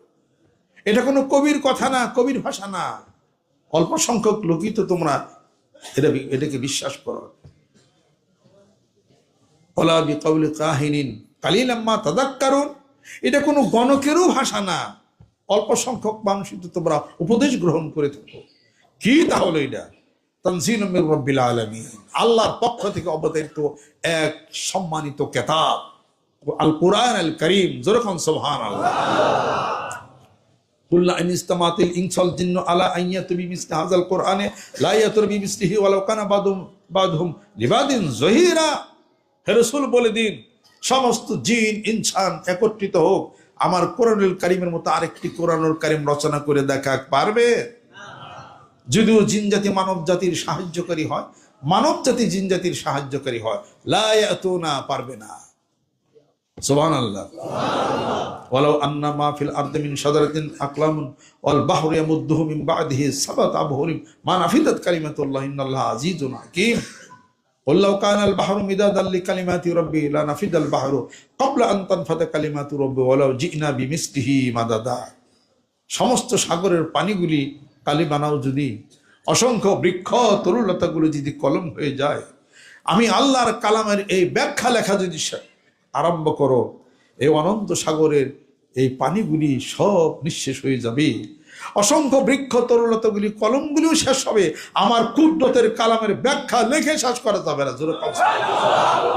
সানুরিহিম আয়াতিনা ফিল আফাকি ওয়া ফি আনফুসিহিম হাত্তা ইয়াতাবায়্যানা লাহুম আন্নাহুল হক। জোরকন সুবহানাল্লাহ। অচিরে সেই কোরআনুল কারীমের সেই সত্যতা, আমার সেই সত্যতা, আমার অস্তিত্বের সেই সত্যতা তোমাদের পৃথিবীর এই কোনায় সব জায়গাতে দেয়নিভাবে যেখানে তাকাও তার নিদর্শন আমি আল্লাহ অচিরেই দেখাবো। জোরকন সুবহানাল্লাহ। সেই প্রচন্ড গতি আল্লাহ পাক আমাদেরকে হাতে দিচ্ছেন। কোরআন যতক্ষণ পর্যন্ত আছে, শক্তি আছে, কোরআন হাত থেকে চলে যাবে, শক্তি নষ্ট হয়ে যাবে। অতএব সেই সমাজকে, সেই দেশকে সামনে আগে নেওয়ার একটাই মূল মন্ত্র, সেটা হলো আল কোরআন আল কারীম। শুধু তাই নয়, আল হাদিস শরীফ। শুধু তাই নয়, নবী জীবনের কথা, মৌনসম্মতি, তার চরিত্র এবং তার আদর্শ, তার সুন্নাত। শুধু তাই না, তারপরে সাহাবা, আজবাইন, তাবে তাদের সুন্নাত, আলাপ আলোচনা। শুধু তাই না, আল্লাহর ওলিদের সংস্পর্শ, সবকিছু মিলিয়া রুহের আত্মার জগতের সাধারণ ব্রতী হয়ে কাজ চালাইলে বিজয় সুনিশ্চিত। যেরকম অতএব একটা স্লোগান উঠাইতে হবে, আল কোরআনের আলো, আল হাদিস শরীফের আলো, সুন্নাতের আলো, বয়াতের আলো, আত্মশুদ্ধির আলো। স্লোগান মনে থাকবে। এই স্লোগান, এটা কিন্তু খুব কৌশলের স্লোগান। কিছু মানুষ বলে হাদিস শরীফ, হাদিস শরীফ, ক্যাতকলার বগলের তলায় না ঘুরে ঘুরে। কিছুদিন পরে শুনবেন হাদিস শরীফ তো মানুষের কথা, ভুল হলে হইতেও পারে। কোরআন তো আল্লাহর কথা, এটার মধ্যে কোনো ভুল নাই, খালি হাদিসটা খালি দৌড়ায় না, কোরআন হাতে নাও। তখন আবার কইব যে কোরআন মানি, অন্য কিছু মানি না। নাউজুবিল্লাহ। কথা লক্ষ্য করে, খালি শুধু কোরআন, শুধু কোরআন কোনোদিন মানা তার হবে না যদি সে হাদিস শরীফ না মানে। কোরআনুল কারীমের বাস্তব প্রমাণ হলো হাদিস শরীফ। হাদিস শরীফের বাস্তব প্রমাণ মহানবী সাল্লাল্লাহু আলাইহি সাল্লাম। কোরআন মানলে কি ইসলাম সব মানা হবে? প্রশ্ন করি, কোরআনুল কারীমের মধ্যে দেখান টুপি পাস করলি না গোল টুপি, কিস্তি টুপি না লম্বা টুপি? টুপির বর্ণনা কোরআন কারীমের মধ্যে আছে? দাড়ি খাটা করবেন না লম্বা করবেন আছে কোরআন শরীফের মধ্যে? আছে? জুব্বা কানি ফারা না জুব্বা জুবাই না লম্বা কতটুকু আছে? আল্লাহ পাক দেখাই দিয়েছেন তার রাসূলকে, ওমা আতাকুমুর রাসূলু ফাখুযুহু ওমা নাহাকুম আনহু ফান্তাহু।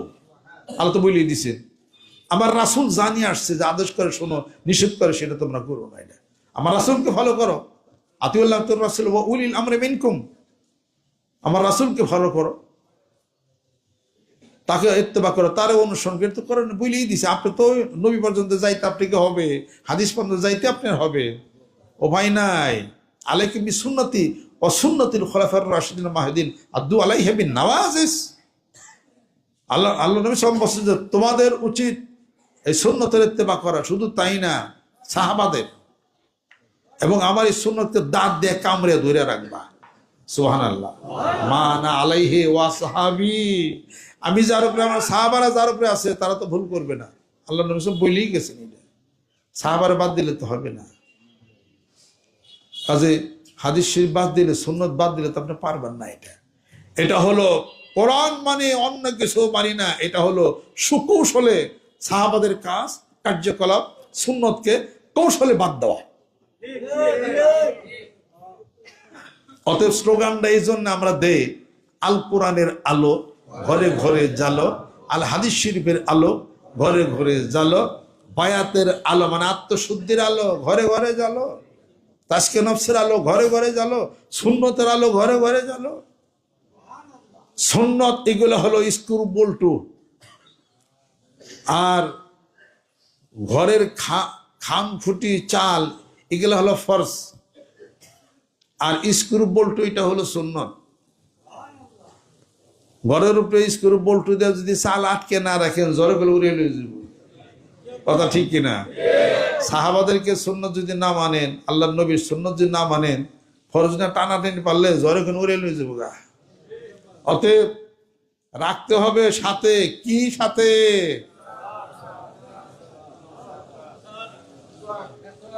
সবচেয়ে বড় সুন্নতের নাম কি? আমি কোন হাদিস শরীফে পাই নাই যে সবচেয়ে বড় সুন্নতের নাম এরকম হাদিস আমার দেখান। আমি পারব না দেখানোর জন্য। আমি এত বড় মুহাদ্দিস না, আমি এত বড় মৌলানা না। আমার জ্ঞান দিয়ে নিজস্ব কথা বোঝার আমলের জন্য বলছি সবচেয়ে বড় সুন্নত হলো মেসাক। পিছনে কিছু যুক্তি আমার আছে, আশা করি যুক্তিটা উল্টাই পারবেন না। এক নম্বর দলিল, আল্লাহ নবী সাল্লাল্লাহু আলাইহি ওয়াসাল্লাম বলেন, যদি আমার উম্মতের জন্য অসুবিধা মনে না করতাম, 5 ওয়াক্ত নামাজের আগে মেসাক করা ওয়াজিব করে দিতাম। তাহলে মেসাকের গুরুত্ব। আল্লাহ নবী সাল্লাল্লাহু আলাইহি ওয়াসাল্লাম বলেন, আমি এত মেসাক করি যেন আমার দাঁতের পাটি খুলে পড়বে। কেননা আমার ভাই জিব্রাইল যখন আসে ওহী নাজিল করার আগে জিব্রাইল বলেন যে মুহাম্মদ সাল্লাল্লাহু আলাইহি সাল্লাম আপনি কি মেসাক করে নিছেন? গেল। কবরে নামানোর পরে মেসাক না করার কারণে মুখে যাদের দুর্গন্ধ হইতো, কবরে নামার পরে সোয়াল জবাব মুনকার নাকির ফেরেশতা আসার আগে আর একটা ফেরেশতা আসে। মেসাক যদি না করে সে তার মুখের মধ্যে একটা লাথি দিয়া কিবলা দিকের মুখটা বাম দিকে পূর্ব দিকে ঘুরাই দিবে, তার বিপরীত দিকে ঘুরাই দিবে। পাইছেন? মেসাক করলে মানুষের রূপ চলে যায়, স্মৃতিশক্তি বেড়ে যায়। ইমাম আবু হানিফার উস্তাদ ইব্রাহিম নাখাই স্মৃতিশক্তি লোপ হয়ে গেছে, বলে গেছিল। স্বপ্ন দেখতেছেন যে আল্লাহ নবী সাল্লাল্লাহু আলাইহি ওয়াসাল্লাম বলতেছেন মেসাক করো বেশি বেশি। মেসাক করা শুরু করছে, স্মৃতিশক্তি ফিরাইস। আরেক যুদ্ধে মুসলমানদের পরাজয় হইতেছিল, আল্লাহ নবী সাল্লাল্লাহু আলাইহি ওয়াসাল্লাম সেই সেনাপতিকে স্বপ্নে দেখাইলেন যে তুমি তোমার সৈন্যদেরকে বেশি বেশি মেসাক করতে বলো। স্বপ্ন দেখে ঘুম ভেঙে গেল। ফজর উঠতে আগে সে বলছে, না এই সব সৈন্যরা কারা, এখন থেকে বেশি বেশি মেসাক করো, মেসাক মুখে লাগাও, তোমাদের বিজয় হবে। সব সকালবেলা ভোরে সব মেসাক করা শুরু করছে। কাফেররা বলতেছে আজকে বোধ হয় মুসলমানদের সাথে পারা যাবে না, ওরা দাঁতে ধার দিতেছে। ওই যুদ্ধেই হালার পুতরা আসছে। সুবহানাল্লাহ, সুবহানাল্লাহ। মানে মুসলমানদের পক্ষে আমরা জিতছি, কত হালার পথে কইছি না, হালার পথে কম কেন, তাও তো আর উপযুক্ত কাফের। ওকে আবার কি, আবার বাংলা কথা আর কি গেলাম।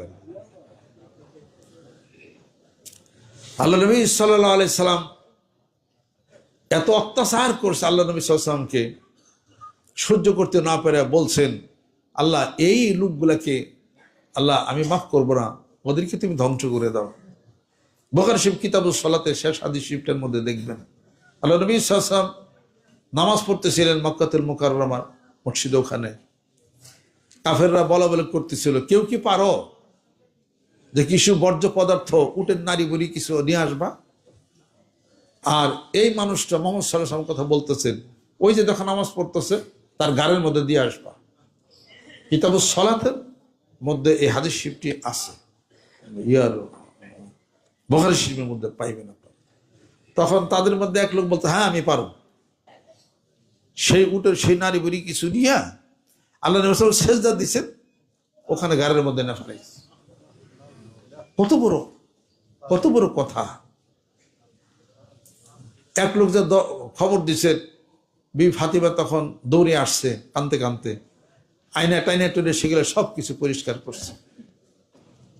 আল্লাহ নবী সব মাথা উঠাইয়া তারপরও যারা যারা এই ষড়যন্ত্র করে দাঁড়িয়ে রয়েছে করছে ওদের সব নাম ধরে আল্লাহর কাছে বলছে, হে আল্লাহ, ওদের বিরুদ্ধে তোমার দরবারে বিচার। আল্লাহ নবী মারামারি করতে যান নাই, সাহাবাদেরকে কিছুই বলেন নাই। ওরা বদর যুদ্ধে এই কাফেরদের পক্ষ থেকে বদর যুদ্ধে মুসলমানদের বিপক্ষে ওরা যুদ্ধে নামছে, 1000 কাফের মধ্যে ওরাও ছিল। যে কটা ওই ষড়যন্ত্রে দাঁড়িয়ে লিপ্ত ছিল প্রত্যেকটা, আল্লাহ নবী সাল্লাল্লাহু আলাইহি ওয়াসাল্লাম বলেন যে প্রত্যেকটিকে দেখা গেছে বদর যুদ্ধে সব মৃত লাশ হয়ে পড়ে গেছে, একটাও নাই, সব মরছে।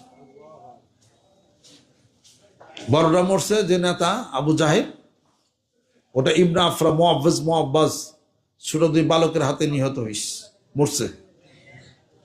জেনে মরছে বদর প্রান্তর আমি গেছিলাম, মেলায় মানুষ ইটা দিছে, ইটা দিয়ে স্তূপ হয়েছে। আমি হেনে ইটা কেন? কয় যে নবীর দুশ্মন আসলে আবু জাহেল, ও হেনে মরছে। কয় তাহলে কি ইটাইছেন কেন? কয় হ্যাঁ রে, আমরা তো পাম না, ইটাই থুয়ে গেলাম। আমি বাকি থাক গান ইটা ওরে না, ওর রুহু তো আছে, আত্মা তো আছে, ও আলাই দেও বাংলা চাইছিলাম, ইটা চাক মেরে থুয়ে গেছে। পরে আমিও কয়টি ইটা দিয়ে থুয়ে এলাম, মাইরে থুয়ে এলাম ঠাস ঠাস একবারে। আমি তো কিছু বুঝি না, হজে গেলে না ওই যে শয়তানের চাক্কার সময় একটা ঝুঁক চাপে, কারণটা কি? আমারও খুব ঝুঁক চাইপা যায়। ছোট ছোট পাথর, কি বড় বড় পাথর না, যখন লাগে না ঠাস করে লাগে, একবারে লাগে। একজনে পুরান ঢাকার একজন গেছে ওই ইটা মারবার লিগে, শয়তান রে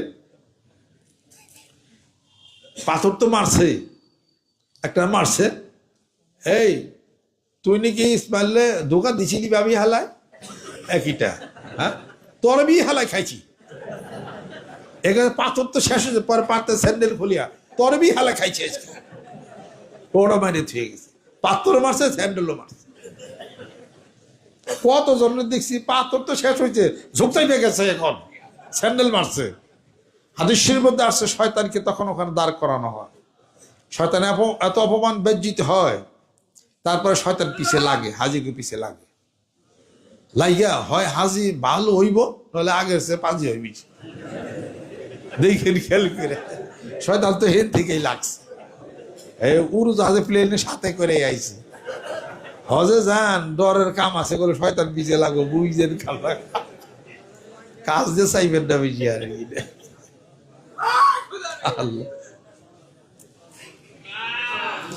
আল্লাহ আল্লাহ, যাক, সেই যুগে যুগে সেই আবু জাহেল আজও আছে, সেই ফেরাউন আজও আছে, যায় নাই, নষ্ট হয় নাই, আজও আছে, তাকে পেতাত্তা আছে। কথা খেয়াল করছেন? নবীর দুশ্মন, আল্লাহর দুশ্মন, মুসলমানের দুশ্মন, ইসলামের দুশ্মন, কোরআনের দুশ্মন যুগে যুগে ছিল, যুগে যুগে আছে, থাকবে যুগে যুগে। আসেন কৌশল অবলম্বন করি, দাওয়াত ও তাবলীগের কাজ করি, মানুষদেরকে দাওয়াত দেই, কোরআনের দাওয়াত দেই, হাদিসের দাওয়াত দেই, জিকিরের দাওয়াত দেই, বায়াত মুরিদ হওয়ার দাওয়াত দেই। সুবহানাল্লাহ। যারা এক পিসি কথাবার্তা বলতেছে, বায়াত মুরিদ হওয়া, পীরের দরবার যাওয়া, এটা হলো বেদাত। তালাশ করে দেখেন গাওকে দাঁত 6টা নাকি, আমার ব্যক্তি আছে দাঁত। সুবহানাল্লাহ। বলার দরকার নাই, কেউ সে তো তর্ক বিতর্কের দরকার নাই, যতক্ষণ তর্ক করবেন আধা ঘন্টা দরকার নাই, ওরে বাদ দেন, আরেক জায়গায় দাওয়াত দেন। দাওয়াত দেওয়া শুরু করে, ওয়াযাক্কির ফাইন্না যিকরা তানফাউল মুমিনিন। সুবহানাল্লাহ। শুরু করেন, বাল্লিগু আন্নী ওয়ালাউ আয়া ওয়া হাদ্দিসান বানি ইসরাঈলা ওয়ালা হারাজ। একটা কথা হলো পৌঁছিয়ে দেন। আল্লাহ পাক নিজেই বলেছেন, ইয়া আইয়ুহার রাসূল বাল্লিগ মা উনজিলা ইলাইকা মির রাব্বিকা ওয়া ইন লাম তাফআল ফামা বাল্লাগতা রিসালাতাহু। হে রাসূল, কোরআনের দাওয়াত দেন, কোরআনের তাবলীগ করেন, দাওয়াত দেন। যদি তাই না হয়, তা না পারেন, না করেন, আপনার রিসালাতের পরিপূর্ণতাই তো হবে না। কোরআন তেলাওয়াত করেন, কোরআন পড়েন, কোরআনের দাওয়াত দেন, কোরআনের মধ্যে যা আছে তাই ফলো করার চেষ্টা করি যতটুকু সম্ভব, যতটুকু সম্ভব। কোরআনুল কারীমের মধ্যে সবই আছে, তাজকিয়া নফস আছে, জিকির আছে, বায়াত আছে, জেহাদ আছে, তারপরে সমাজ চালাবেন কেমনে তা আছে, ইসলামের কথা আছে, ইসলামী আন্দোলন আছে, সব কিছু কোরআনুল কারীমের মধ্যে পাবেন। এক একজন এক একটাকে মাইনা ফলো করে সমাজের বুকে তারা বলে সুবহানাল্লাহ। যে যেটুকু ভালো কোরআন মাফিক বলে তার সেটুকু প্রশংসা করেন, লাগাইতে যায়েন না। কথা ঠিক কিনা?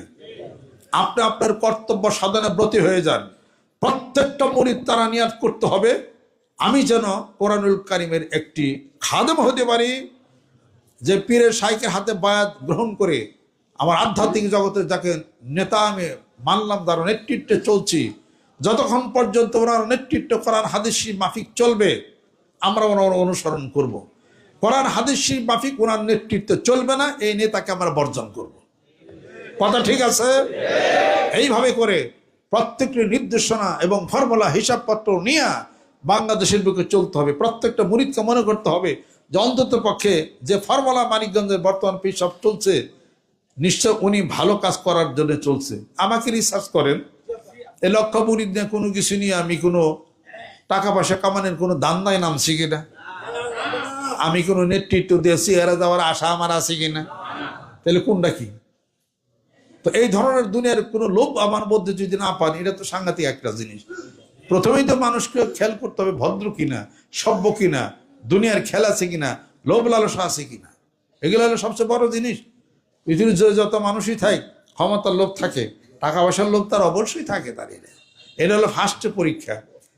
আলেম কিনা আরেক পরীক্ষা, কোরআন শরীফ পড়া পারে কিনা আরেক পরীক্ষা, হাদিস শরীফের জ্ঞান আছে কিনা আরেক পরীক্ষা, মাদ্রাসায় পড়ছে কিনা আরেক পরীক্ষা। মাদ্রাসায় পড়া নাই, কোটি টাকার বই কেতাব কিনা বাড়িঘর আন্দার করে ফেলাইছে, একবারে এত বই কেতাব কিনছে কিনা কিনা টিনা সব বাংলা ব্যাখ্যা টাকা করে অনেক বড় একজন হয়েছে, কোনো লাভ হবে না। আমরা যে 16 বছর মাদ্রাসায় পড়ে মৌলানা পাশ করে যে আসলাম, আরেকজন যদি 40 বছর পরে 40 কোটি টাকার বই কেতাব পড়ে, তবে সমান হবে না। আমরা বলে দিতে পারবো যে এই লোকটা আলেম কিনা, মাদ্রাসায় পড়ছি কিনা, বক্তব্য দিলে আমরা ধরে ফেলবো ইনশাআল্লাহ। কাজে উস্তাদের কাছে যে মাদ্রাসা পড়ার হিসাবপত্র যেটা, তারপরে সেই আলাপ আলোচনা নিয়ে, যোগ্যতা নিয়ে, কোন হক তরিকত পন্থীর খেলাফত নিয়ে তারপর তোমাকে মাঠে ময়দানে নামতে হবে। কত সোজা না, নাহলে গদির পীর হইলে পারে মুরিদকে উল্টা পাল্টা রাস্তার মধ্যে না ঢোকাইবো খালি।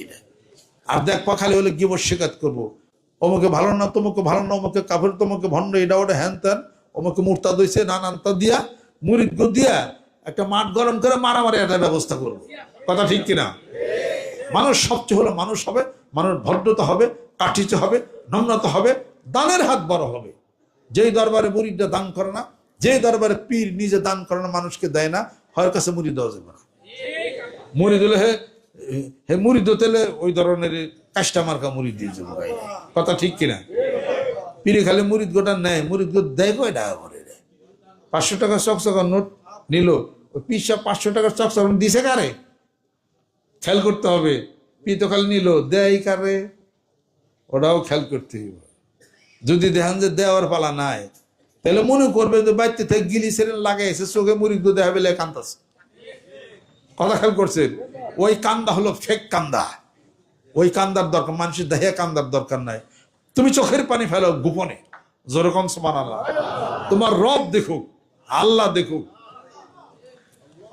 মানিকগঞ্জ দরবার শরীফের নেতৃত্বে গ্রামে গঞ্জে মাঠে ময়দানে আমার মুর্শিদের বলিষ্ঠ নেতৃত্বে প্রত্যেকটা গ্রামে গঞ্জে মাঠে ময়দানে প্রত্যেকটা মহল্লায় কলেমা লা ইলাহা ইল্লাল্লাহ জিকিরের দুর্গ গড়ে তুলতে হবে। রাজি আছেন? হাত নামান।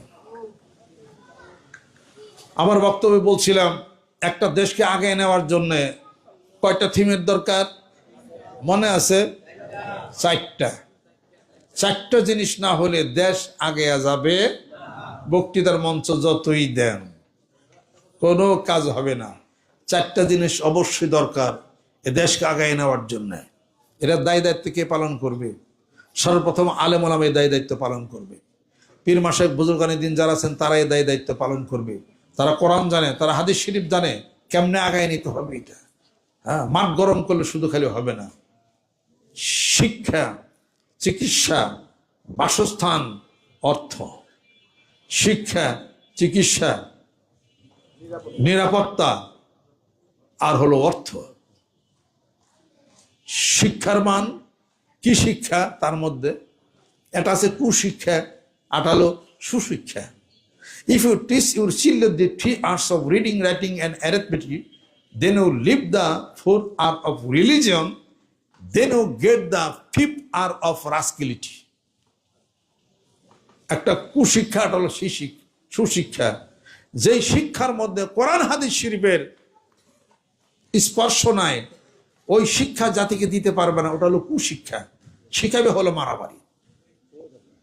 ওই শিক্ষার মধ্যে কোরআন হাদিস শরীফের আলো, যে সম্ভব না এখন এত সময় কোরআন হাদিস পড়া সম্ভব না, ব্যবস্থা রাখতে হবে, ব্যবস্থা রাখতে হবে। তার সাধারণ জ্ঞান, তার ভদ্রতার জ্ঞান, তার সভ্যতার জ্ঞান, কোরআন মাফিক যে জ্ঞান আল্লাহ পাক কোরআন নাজিল করেছেন, মহানবী সাল্লাল্লাহু আলাইহি সাল্লাম বিশ্ব মানবতার প্রতীক, মডেল, তার জীবন আদর্শ, জীবন কৈলি, এগুলোর সাথে সম্পূরক কাজ করতে হবে। আত্মার সাধারণের মধ্যে নামতে হবে, যেরকম সুবহানাল্লাহ। যত জেলের মধ্যে যত কয়েদি, এগুলোকে যদি ইসলামী লাইনের কিছু বক্তব্য শেখানো যেত, বায়াত করা যেত, জিকির করা যেত, এগুলো অনেক ভালো হয়ে জেল থেকে বেরিয়ে। সুবহানাল্লাহ।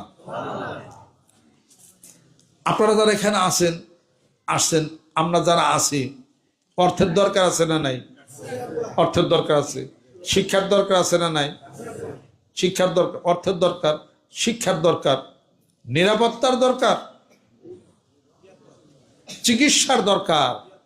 সুস্থ যদি না থাকেন এই টাকা দিয়ে কি হবে? সুস্থ যদি না থাকেন এই ডিগ্রি নিয়েই বা কি হইল? কয়দিন পরে মরে যাবেন গা। সুস্থতার দরকার, সুচিকিৎসার দরকার।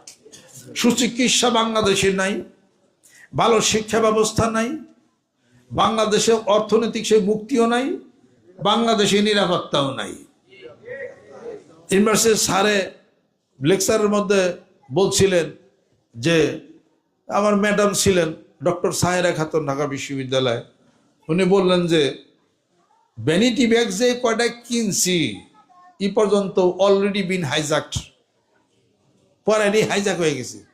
আর ম্যাডাম কেমনি করে কয়া আসি যাই ফুলার রোড ইউনিভার্সিটিতে, অনেক কিছু ছিনতাইকারীরা থাকে, মনে করে এই ভ্যানিটি ব্যাগ কত স্বর্ণ অলঙ্কার আছে, থাপাতে নিয়ে জায়গা কয়টা কিনুন ভ্যানিটি ব্যাগ, প্রায় এরকম গেছে গা। এক ম্যাডাম বলতেছে যে ভ্যানিটি ব্যাগ নিক, কিন্তু আমার যে সর্বনষ্ট করছে, আমরা তুই না সর্বনষ্ট করছে, এটা সবচেয়ে খারাপ কাজ করছে। আমার এমনি পরীক্ষা নিরীক্ষা করার জন্য ল্যাবরেটরি যাওয়া আসা কত সময়ের দরকার, সকালবেলা ভোরে আমি ভ্যানিটি ব্যাগ হাতে করে যাইতেছি, এক ছিনতাইকারী থাবাতে আমার ভ্যানিটি ব্যাগ নিয়ে গেল। আমি বললাম যে ভাই, আমি অনেকদিন পরে ডাক্তারের সিরিয়াল দিছি, ওটার মধ্যে আমার মুত আছে পরীক্ষার জন্য, পায়খানা আছে পরীক্ষার জন্য, ভাই টেহা নাই দিয়া যা। কত কইলাম, এই যে ছিনতাইকারী ভ্যানিটি ব্যাগ না দৌড়াইলো আর দিলই না। আমার যে কত বিপদ হয়েছে, ফিরে আবার এই পরীক্ষা নিরীক্ষা করা, আবার এই ডাক্তারের যাওয়া। এই ছিনতাইকারীকে উনি বিশ্বাস করছে এদের মধ্যে বহুত আছে, ওর এটা দৌড়াইছে। এই হলো অবস্থা, এই হলো অবস্থা। জসিমউদ্দৌলা 211 নম্বর হরে আমি ছিলাম, রাত তখন 2টা বাজে, রাত 2টার সময় তাহাজ্জুদ পরে, কোরআন শরীফ পরে, জিকির করে, বিশ্ববিদ্যালয়ের ছাত্র, আমি ঘুমের থেকে ভালদা উঠছি, কি রে ব্যাপারটা কি হয়েছে? একটা শব্দ শুনলাম, অ্যাকশন, ডাইরেক্ট অ্যাকশন। আমি তার ফার্স্ট ইয়ার ছাত্র, 85 সালে। আমি জাকির ভাই কি হয়েছে? কথা কেন চল থাকে, অ্যাকশন চলছে। আমি কিন্তু রাত 2টা কি অ্যাকশন, বুঝেন না, এটা বুঝবেন না, নতুন আসেন তো, কয়দিন পরে বুঝবেন, দেন না। অ্যাকশন, ডাইরেক্ট অ্যাকশন, এটা হলো। তারপরে বিকট এক শব্দ হয়েছে, ককটেল ফুটেছে ডানোর ডিবে, এই একটা শব্দ হলো অ্যাকশন, ডাইরেক্ট অ্যাকশন। সকালবেলা আন্দোলন শুরু হয়ে গেল, এরা রাত 2টার সময় আরম্ভ হয়েছে। হায় আল্লাহ, এই সমস্ত কারবারটা করতে করতে লেখাপড়া পড়াশোনা সব রসগোল্লাই গেছে। পড়াশোনা কারা করলো আমি প্রমাণ দেব। লেখাপড়া যা কিছু করার মাদ্রাসার থেকে যারা ইউনিভার্সিটি গেছে তারাই করছে। মাথায় টুপি দাড়ি যাদের আছে ইউনিভার্সিটিতে, তারাই লেখাপড়া করছে, তারাই লেখাপড়া করছে। এবং তারাই সবচেয়ে ভালো রেজাল্ট করছে। মাদ্রাসার ছাত্র ফার্স্ট হয়েছে, সেকেন্ড হয়েছে ভর্তি পরীক্ষায় বিশ্ববিদ্যালয়ে, ঢাকা ইউনিভার্সিটিতে, অন্য কেউ পারে না। কারণ কোরআন পড়ে, মাথায় টুপি দেয়, ব্রেন কুল, ঠান্ডা, ব্রেন গরম না। এবং সেই ক্ষেত্রে ছাত্র শিবিরের সবচেয়ে বেশি ভূমিকা, তারা নামাজ পড়ে, তারা কোরআন শরীফ তেলাওয়াত করে এবং তারা রীতিমতো পড়াশোনা করে। অন্য ডিপার্টমেন্টের ছাত্ররা ছাত্র শিবিরের সাথে হাইরে গেছে, বিদায়ী ঢাকা বিশ্ববিদ্যালয়ে এই প্যানেল ডাকসু নির্বাচনে ছাত্র শিবির হয়ে গেছে, চিটাগাং ইউনিভার্সিটিতে হয়ে গেছে, রাজশাহীতে হয়ে গেছে। 36 বছর পরে এই জগন্নাথ বিশ্ববিদ্যালয় 36 বছর পরে এই নির্বাচন হইল, ওখানে ছাত্র শিবির। জাহাঙ্গীরনগরে ছাত্র শিবির, রাজশাহী ছাত্র শিবির। কারণ কি? শিবির নামাজ পড়ে, কোরআন তেলাওয়াত করে, লেখাপড়ায় ভালো। বিপরীতে আপনারা বসে বসে কি দেন গপ্প করেন, কে দেন আন্দোলন করেন, পারেন নাই। কিন্তু বিশ্ববিদ্যালয়ে শিবির কিন্তু নিয়ে গেছে। কারণ কি? কোরআন তেলাওয়াত করে, নামাজ পড়ে। এবার কোরআনের ভাষায় বলে, কোরআন পড়ে, তেলাওয়াত পড়ে, নামাজ পড়ে, বিজয় তো তাদেরই হচ্ছে। আমি শিবির করি না, আমি জামাত ইসলাম করি না। নিরপেক্ষ সাধারণ পাবলিক আমাদের বিচার করে তো কথা বলতে হবে, কথা ঠিক কিনা? জামাত শিবিরের কথা বললে আপনারা হয়তো অনেকে কবেন যে হ্যাঁ ওয়াজ তখন ঠিক আসলো, এই ওয়াজটা এখন ক্রস হয়ে গেল, কারণ আমরা শিবির দেখতে পারি না, জামাত দেখতে পারি না। শিবির দেখতে পারে না, জামাত দেখতে পারে না, কোরআন শিব পারে, উঠুক তো ভালো। এই প্যান্ট নিচে গুছাইয়া নামাজ পড়তে দেখছি শিবির আলাগো আমি, তার মানে প্যান্টটা লম্বা হয়ে গেলে এটা হারাম, উঠুক তো মানছে। শিবির তো সেজদা দেয় না, নামাজ তো পড়ে। আমার এক ভাই শিবির করার পিছনে আমার সিট পড়ছিল, আমার লেখা শেষ হয়েছে, তা আমি আবার বলছি যে উনি আবার লিখতেছেন, আমি খালি কোনো অসুবিধা আছে তা আমি একটু হেল্প করি, একটু বলে দিই। না না, আমরা নকল করি না। আমি বলে দিতে চাইলাম, তাও নিল না। শিবিরের নকল তো করে না, তারা তো বড় বড় জুয়েল ব্রেন, তো ইউনিভার্সিটি বিশ্ববিদ্যালয় যারা ব্রেন, তারাই তো দেশ শাসন করবো, তারাই তো দেশ চালানোর ক্ষমতা তাদের আছে। আপনি তো পারেন নাই। আমি আপনার তো কি বলছি? যুদ্ধ অপরাধী। আমি আপনি কি বলছি? 71-এর দালাল। আমি আপনি কি বলছি? আল বদর, আল শামস, এগুলো তো বলছি।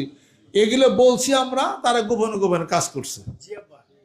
এখন তারা তো সব লেখাপড়া করছে, তারা লেখাপড়া করে জ্ঞান অর্জন করে বড় বড় পদ, তো তারাই যাইতেছে, তারাই গেতেছে।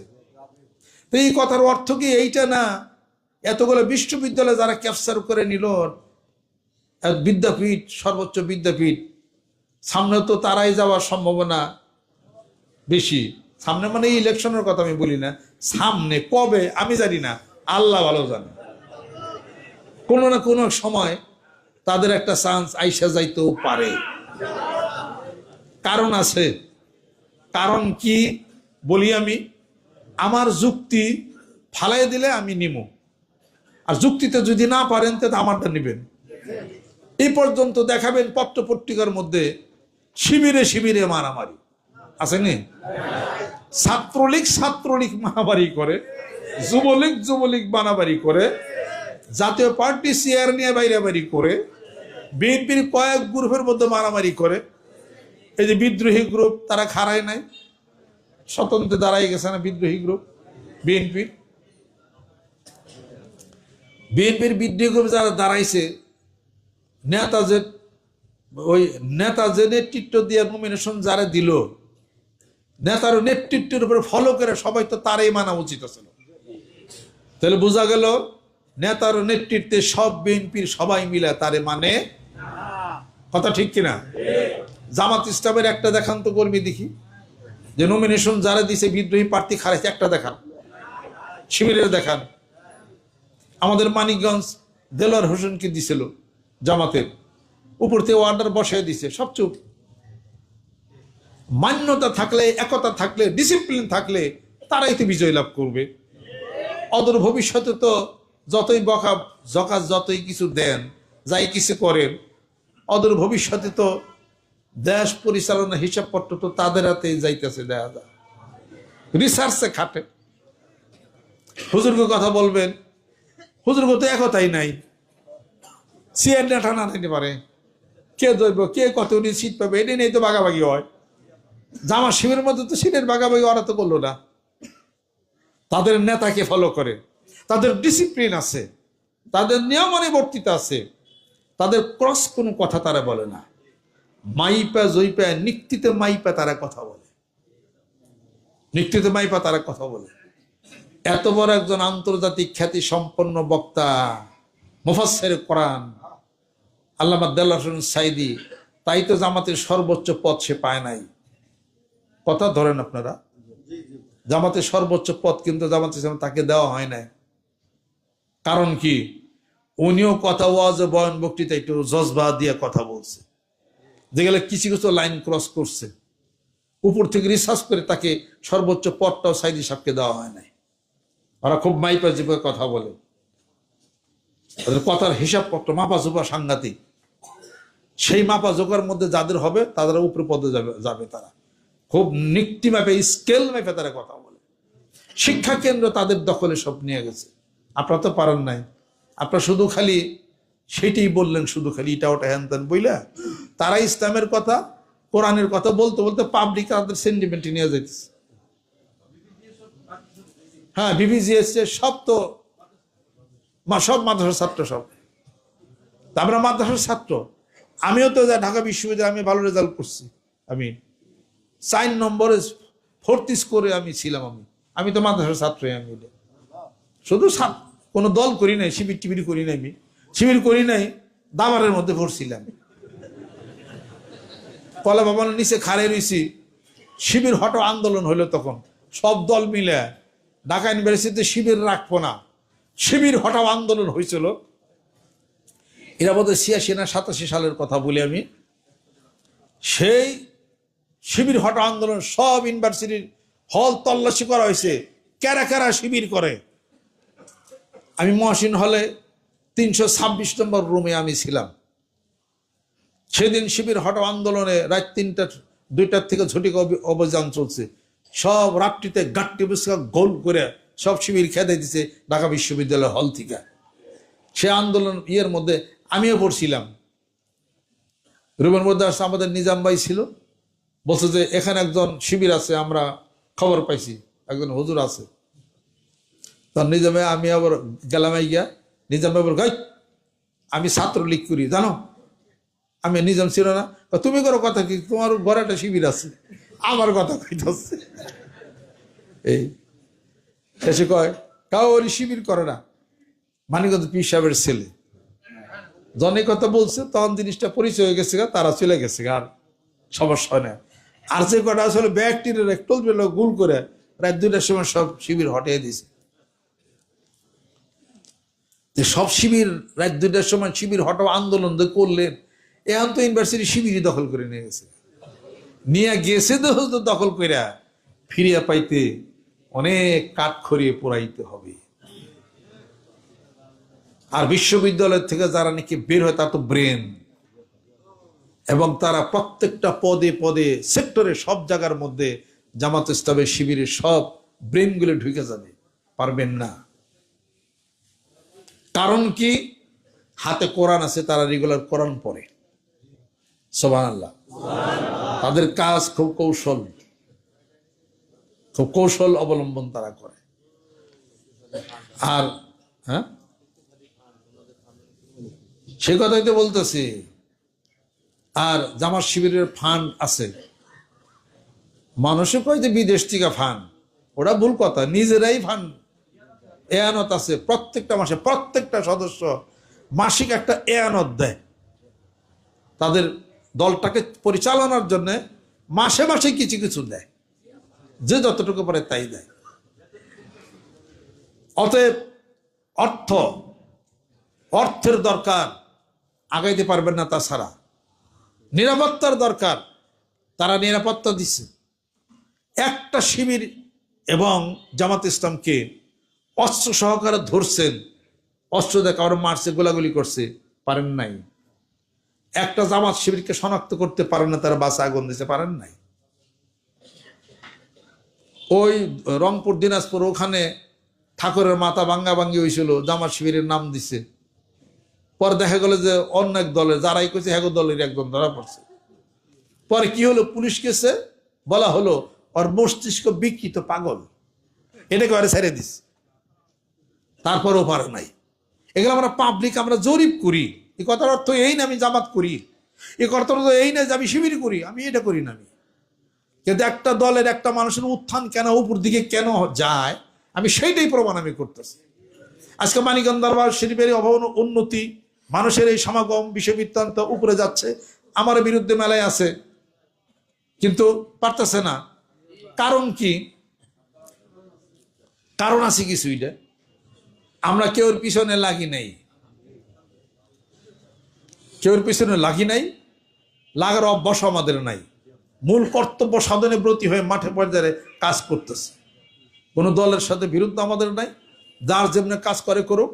আমরা যে সত্য অনুভব করি আল্লাহর জিকির কোরআনুল কারীম, ওইটা নিয়েই মাঠে নামছে যেরকম সুবহানাল্লাহ। কাজে আমাদের এই বাড়তি এটা হয়েই যাবে ইনশাআল্লাহ তাআলা। তবে মানিকগঞ্জ দরবার শরীফের এই মিশনের কাজকে বিজ্ঞান করার জন্য, গতিশীল করার জন্য, সামনে আগায় নেওয়ার জন্য আমরা আমাদের দরবারটাকে, এটি হলো আমাদের একটা রাষ্ট্র। কথা ঠিক কিনা? শিক্ষার দরকার, চিকিৎসার দরকার, নিরাপত্তার দরকার, অর্থের দরকার, যেরকম সুবহানাল্লাহ। মাথার উপরে শিক্ষা কেন্দ্র হয়েছে কিনা? কমি মাদ্রাসা, সুবহানাল্লাহ, হয়েছে। দ্বিতীয় নম্বর হলো চিকিৎসা।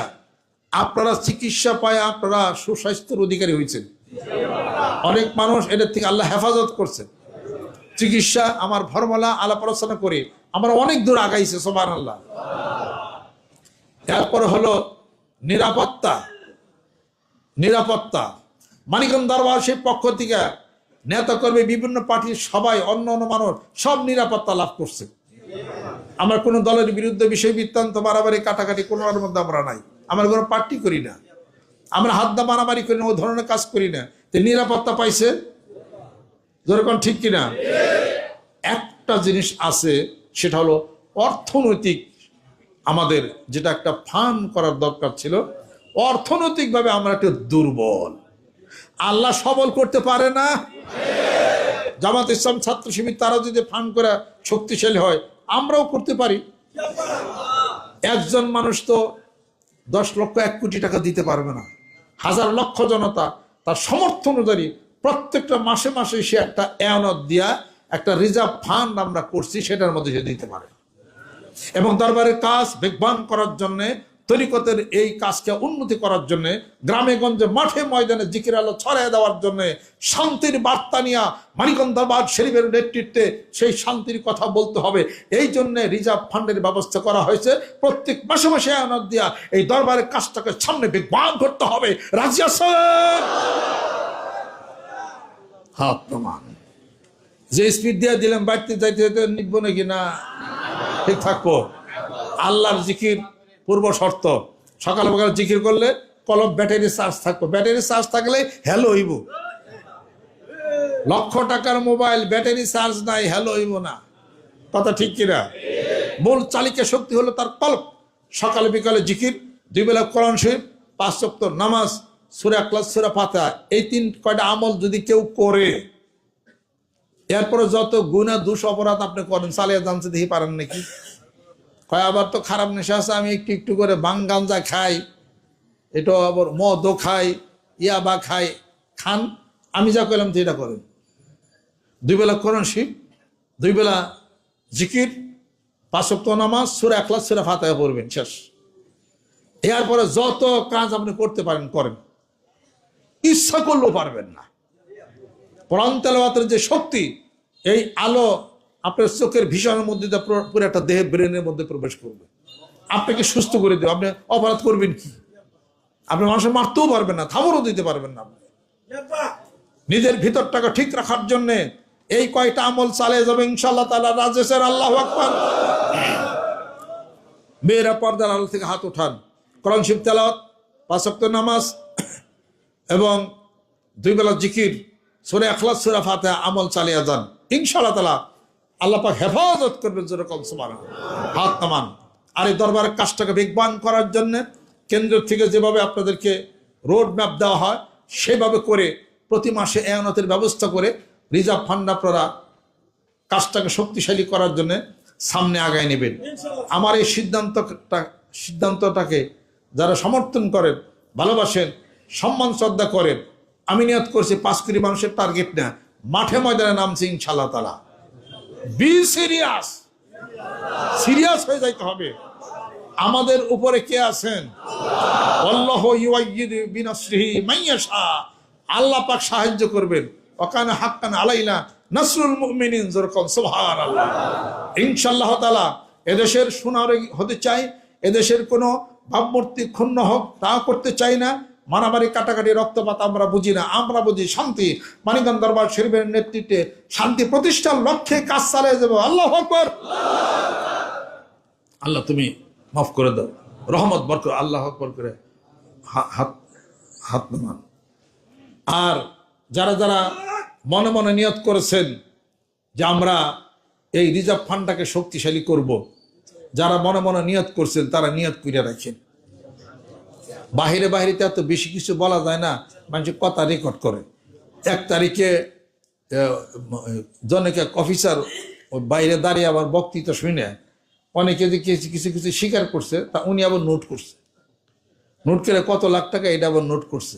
কইরা উনি আবার আমার আবার একটা করছিল আর কি, ও একটা অপবাদের মতোই দেওয়া আর কি, এটা প্রশ্নের সম্মুখীন করেছিল আমি চাঁদাবাজি করি আর কি।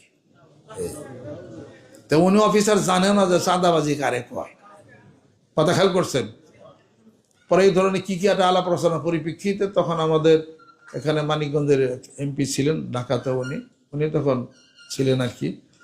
পরে দেখলাম যে ওর তো একটা দাবান না দিলে কামায় না রে, আমরা পার্টি করি দেখে আমার কোনো দাম নাই, তাই এই তো কথা। এইটা মাঠে লাগিয়ে যদি তেলে কিন্তু তেনাবাড়ি করে হালাম।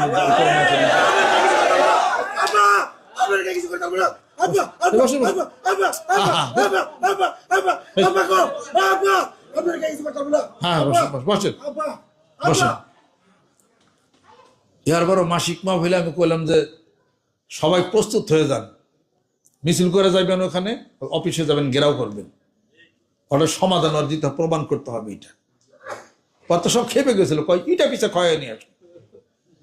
এর উত্তপ্ত পরিবেশ সৃষ্টি হয়ে গেল গা।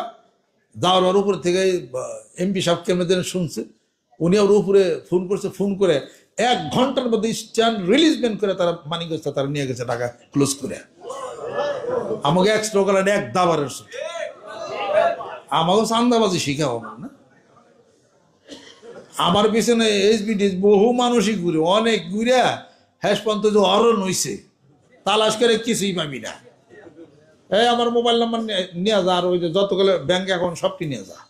আমার মেলা ব্যাংক অ্যাকাউন্ট আছে, ওই অ্যাকাউন্ট থেকে আমি কি করি তার তো সব কানার ভাই অন্ধ, সেগুলো জানি। এটা আমি দেশদ্রোহিতার কোনো কাজ করি? আমরা যে কাজ করি মানুষ জাতি সুন্দর ভালো হওয়ার কাজ আমরা করি। অনমানুষ বিপদগামিতার মধ্যে চলে, তারা ভালো হয়েছে। পুলিশের বাবার কাজ করি আমি, শান্তি শৃঙ্খলা নিয়ন্ত্রণের জন্য হলো পুলিশ। তার মধ্যে আমরা ওদের অস্ত্র ছাড়া এমনি আল্লাহ পাকের জিগের রক্ষ মানুষ আল্লাহ পাকের রাস্তায় তারা নামছে। এদিকে অন্য যে কোনো দরবার, যে কোনো পীর সাহেবের সাথে তুলনা করলে এটা হবে? এটা আমি ওই সমস্ত পার্টি মেটির ওই দ্বারা আমি দাঁড়িয়ে নাকি, আমি বাংলাদেশকে ভালোবাসি। আমি এটা পরে 1 ঘন্টার মধ্যে স্ট্যান্ড রিলিজমেন্ট কইরা তল্পি তল্পা ঘুল করে মানিকগঞ্জটা ক্লোজ হয়ে গেছে। উনি কোন অফিসার তাও কইলাম না, কেরা নামও কইলাম না। আমি কথা খেয়াল করছে, তাও 8-10 বছর আগের খবর আর কি। তখন সে জানছে কত ভাতে কত চাই। মানিকগঞ্জ যারা নাকি মুরিদে যারা বইয়া থাকে মাথায় টুপি দিয়া, এরা কিন্তু অনেক বড় বড় মানুষ। তোমার মতো অফিসার গো কলমের খোসায় কোন জায়গা নিব, হেই মানুষ এনে বইয়া থাকে, মনে রেখে দিবি না। এরা মাথায় টুপিটা দাঁড়িয়ে রেখে পাগল হয় না। এরা কোন এক জেলায় আমি গেছিলাম, ওরা আবার বুঝে নাই কে, তখন আমিও খেয়াল করি দেখা, তখন আবার মিছিল স্লোগান দেওয়াটা ওইটা হলো নিষেধ। তা আমি কই যে সাবধানে প্রোগ্রামে যাবো ঠিক, কিন্তু আমার কেউ যেন রিসিপশন না করে, দল হয়ে যায়, বহর হয়ে যায়, এগুলো যেন কেউ না করে, তেলে কিন্তু আমি যাবো না। সবাই স্বীকার করছে। তখন আবার গভর্নমেন্ট রুল আছে, মাহফিল করা, মিছিল করা এটা নিষেধ। গভর্নমেন্টের সব ফর্মুলাকে আমি খুব সম্মান শ্রদ্ধা করি। আমি যে এক মাহফিলে গিয়েছিলাম হলো জেনেদা। তা আমার যাইতে যেতে রাত 11টা 12টা হয়ে গেছে, লোকজন সব বসে রয়েছে। মাইক এত রাতে মাইক চালে তো মানুষের ডিস্টার্ব হয়, মাইকে কথা বলতেছি। ওদিকে পাশে এসপি সাহেবের বাসা আছে। এসপি সাহেব মাইক বন্ধ করার জন্য বলছি যে না, মাইক চালানো যাবে না, মাইক বন্ধ করতে পারে, ঘুমে ডিস্টার্ব হয়। পরে একজন এসে বলল, উপস্থিত সব মাহফিলের লোকজন, সব প্রচুর লোকজন হয়েছে, হুজুর আপনার ওয়াজ বয়ান চলান, এসপির সাথে আমরা বুঝুন। রাত 12টা 1টা পর্যন্ত যখন এই পূজা পর্বণের ঢোলের বাড়ি যখন হয় আর ডেক সেটের বাড়ি যখন হয়, কলজা বেচা কাঁপে, তখন এসপি কোথায় গেছিল? আর এখানে ওয়াজ হবো, ওনারও ঘুমের ডিস্টার্ব, আপনি ওয়াজ চালান, আমরা বুঝুন। আমি কারোর কথা শুনি নাই। উনি যেহেতু সরকারের পক্ষ থেকে নির্বাচিত, ওনার কথাটাই আমি শুনছি, ওনাকে আমি সম্মান শ্রদ্ধা করছি। আমি সাথে সাথে মাইক বন্ধ করে দিয়া মুখে ওয়াজ করছি। আমি কেউ সাথে লাগালাগি করি না, আমি মুখে ওয়াজ করছি, জনগণের কথা আমি শুনি নাই। পরে একটু অসুস্থ হয়ে গেছিলাম, মুখে জোরে কি এত কথা কম, মাইক ছাড়াই ওয়াজ করছি। আমি তো কিছুই বলি না। আমার একটা মিথ্যা অপবাদ দিয়ে আপনি চান্দাবাস এটা অর্ডার করে যাবেন, আপনি কত নম্বরের অফিসার হয়েছেন। পরে যাকে ওইখানে আমি একটা প্রোগ্রামে গেছিলাম, কেউ হোন্ডা নিয়ে নাই, ভালো হয়েছে যাই। এরা যে রাস্তার ফাঁকে ফাঁকে নিচে জায়গায় জায়গায় হোন্ডা নিয়ে আসলে ওরা আমি দেখি নেই। আমার গাড়ি যখন চলছে পিছিয়ে পিছিয়ে দেখি কি হোন্ডার ভর, কিরে এত হোন্ডা এলি দেখলাম তোরা এটা, ওই পিছিয়ে কলজানে পলে আছে, মোটামুটি 150 200 250 হোন্ডা হয়ে গেছে। আমাকে তাড়াতাড়ি করো, এগুলো কিন্তু সরকারের নিষেধ, এগুলো কেউ করতেছে কেন, কার কথা কেরাম। একজন রিসান নিয়ে ছুটছে এমনি কিরা, জজবাই সে গেছে আমার কথা কেউ কানি নিল না, তীব্র গতিতে আমার গাড়িটা নগদ পিছিয়ে ফেলো, অগ পিছিয়ে ভালো পারলো সে, ওর হাতে হুন্ডা টালতেছে জমটা না, পীরে এলাকায় আবার কিরে। এর মধ্যে হচ্ছে কি, ওই জেলার এসপি সাহেব গাড়ি না উনি পাস হইতেছে, তো হুন্ডালারা তো আর এসপির গাড়ি বুঝে নাই, তারা এসপির গাড়ির সাইড দেয়া বাসি ফু দিয়া বাসি ফুবে এসপির গাড়ির সাইড করে কাঁচার মধ্যে খাড়া করে দিছে। আমার পিড়াইতেছে না দেশে, জ্ঞান নাই, জ্ঞান নাই। আমাকে আল্লাহ কি যে দশ হয় ভাইকে, এসপি সব সাথে সাথে ফোন দিচ্ছে সেই জেলার কর্মকর্তাকে, পুলিশ পাঠিয়ে দাও কয়েক গাড়ি। এই আমরা তো এত কিছু জানি না যে কোথার থেকে কোন জঙ্গি আসছে, এই মিছিল নিয়ে সব ধরে অ্যারেস্ট করে সব থানায় নিয়ে যাও।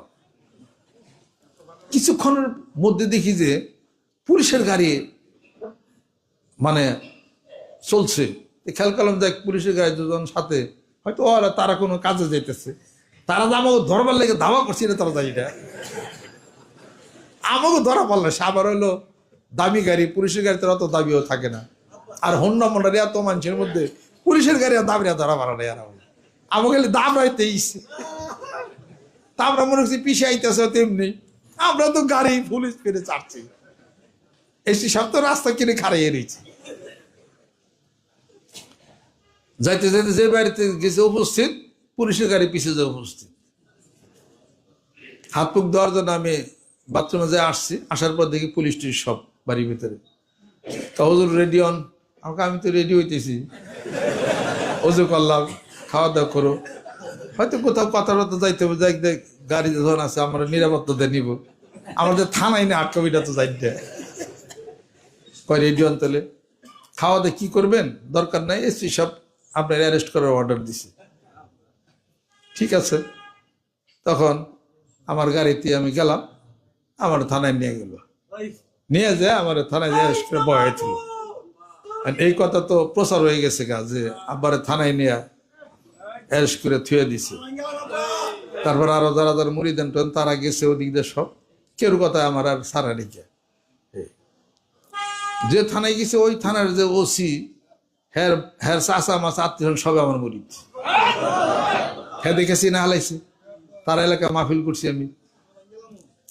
এরপরে কেনা জানি খবর শুনছে কোন জায়গার থেকে, এসপির যে বড় অফিসার যে হে আবার শুনছে, হাই রে আমার পিড়ির নাটকে হে আবার ফোন দিছে হেনে, হের আবার হেরে মেসেজ দিচ্ছে, এই সব হয়েছে এই তাড়াতাড়ি ছেড়ে দেব না। পরে খবর হয়ে গেছে বিভিন্ন জায়গার থেকে, খবরে যাওয়ার পরে তারপর তারা সসম্মানে আমাকে আবার ছেড়ে দিছে, চেয়ারে বসতে দিচ্ছে, ওই ওসি মুড়ি দিচ্ছে, আর এক সেকেন্ড অফিসার এই মুড়ি দিচ্ছে, এরা সব মুড়ি দিয়ে গেছে। এই হলো কারবার।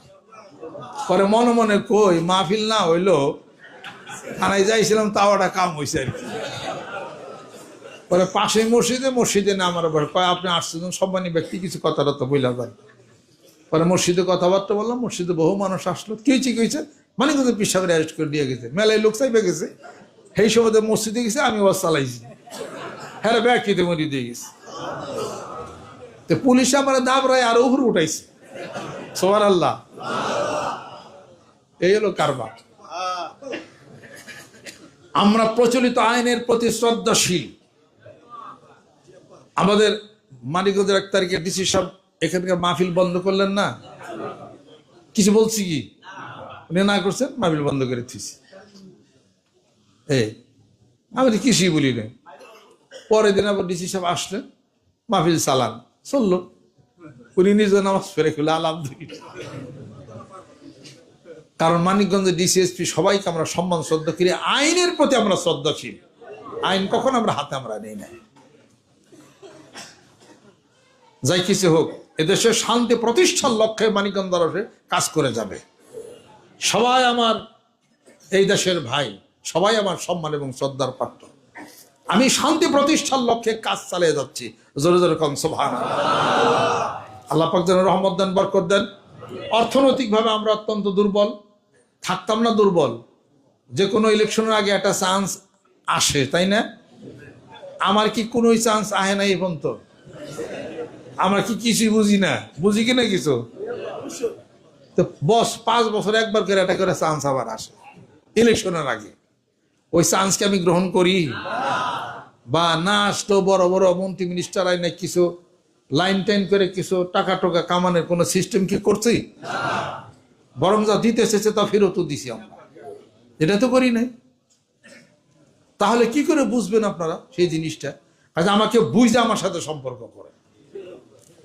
আমরা আমাদের নিজেদের সংসার গড়ানোর জন্যে এই বিশাল দরবার, বিশাল খরচ, ওখানে জমি কিনে মাহফিল হয়, কত লক্ষ কোটি টাকা খরচ হয়ে যায়। এটা একটা মিশন চলছে, এই মিশন পরিচালনার জন্যে আমাদের একটা ফান্ডেরও তো দরকার আছে, সুবহানাল্লাহ। সেই জন্য আমরা নিজেরা মহব্বত দেয়, ভালোবাসা দেয়, প্রতি মাসেই হয়তো যতটুকু পারা যায় ততটুকু করা যায়। আর মাহফিল হলে পরে আমরা মনে করি যে আমাদের রিজার্ভ ফান্ড করার জন্য এককালীন একটা নিয়ত করা দরকার। কথা ঠিক কিনা? আর প্রতি মাসে মাসে একটা এওনত দিলেন আপনারা যতটুকু এই মিশন পরিচালনার জন্য। আর এইভাবে রিজার্ভ ফান্ডটা আমাদের শক্তিশালী করার জন্যে 1499 ফান্ড, এটা আমাদের দরবার ফান্ড, রিজার্ভ ফান্ড, এটা এখানে আমরা কাজ করেছি। তো সেটার জন্য বরকতের জন্য যারা বলছিলেন, আর আজকে যদি এককালীন যদি আপনারা নিয়ত করে থাকেন এই মাহফিলে বরকতের জন্য, আজকের বরকতের মুহূর্তে আমরা এককালীন এই রিজার্ভ ফান্ডের জন্য কিছু আমরা নিয়ত করলাম এককালীন। আছে কি করে পাগল? আল্লাহু আকবার, আলহামদুলিল্লাহ। আমাদের রিজার্ভ ফান্ডে 20,000 আল্লাহ কবুল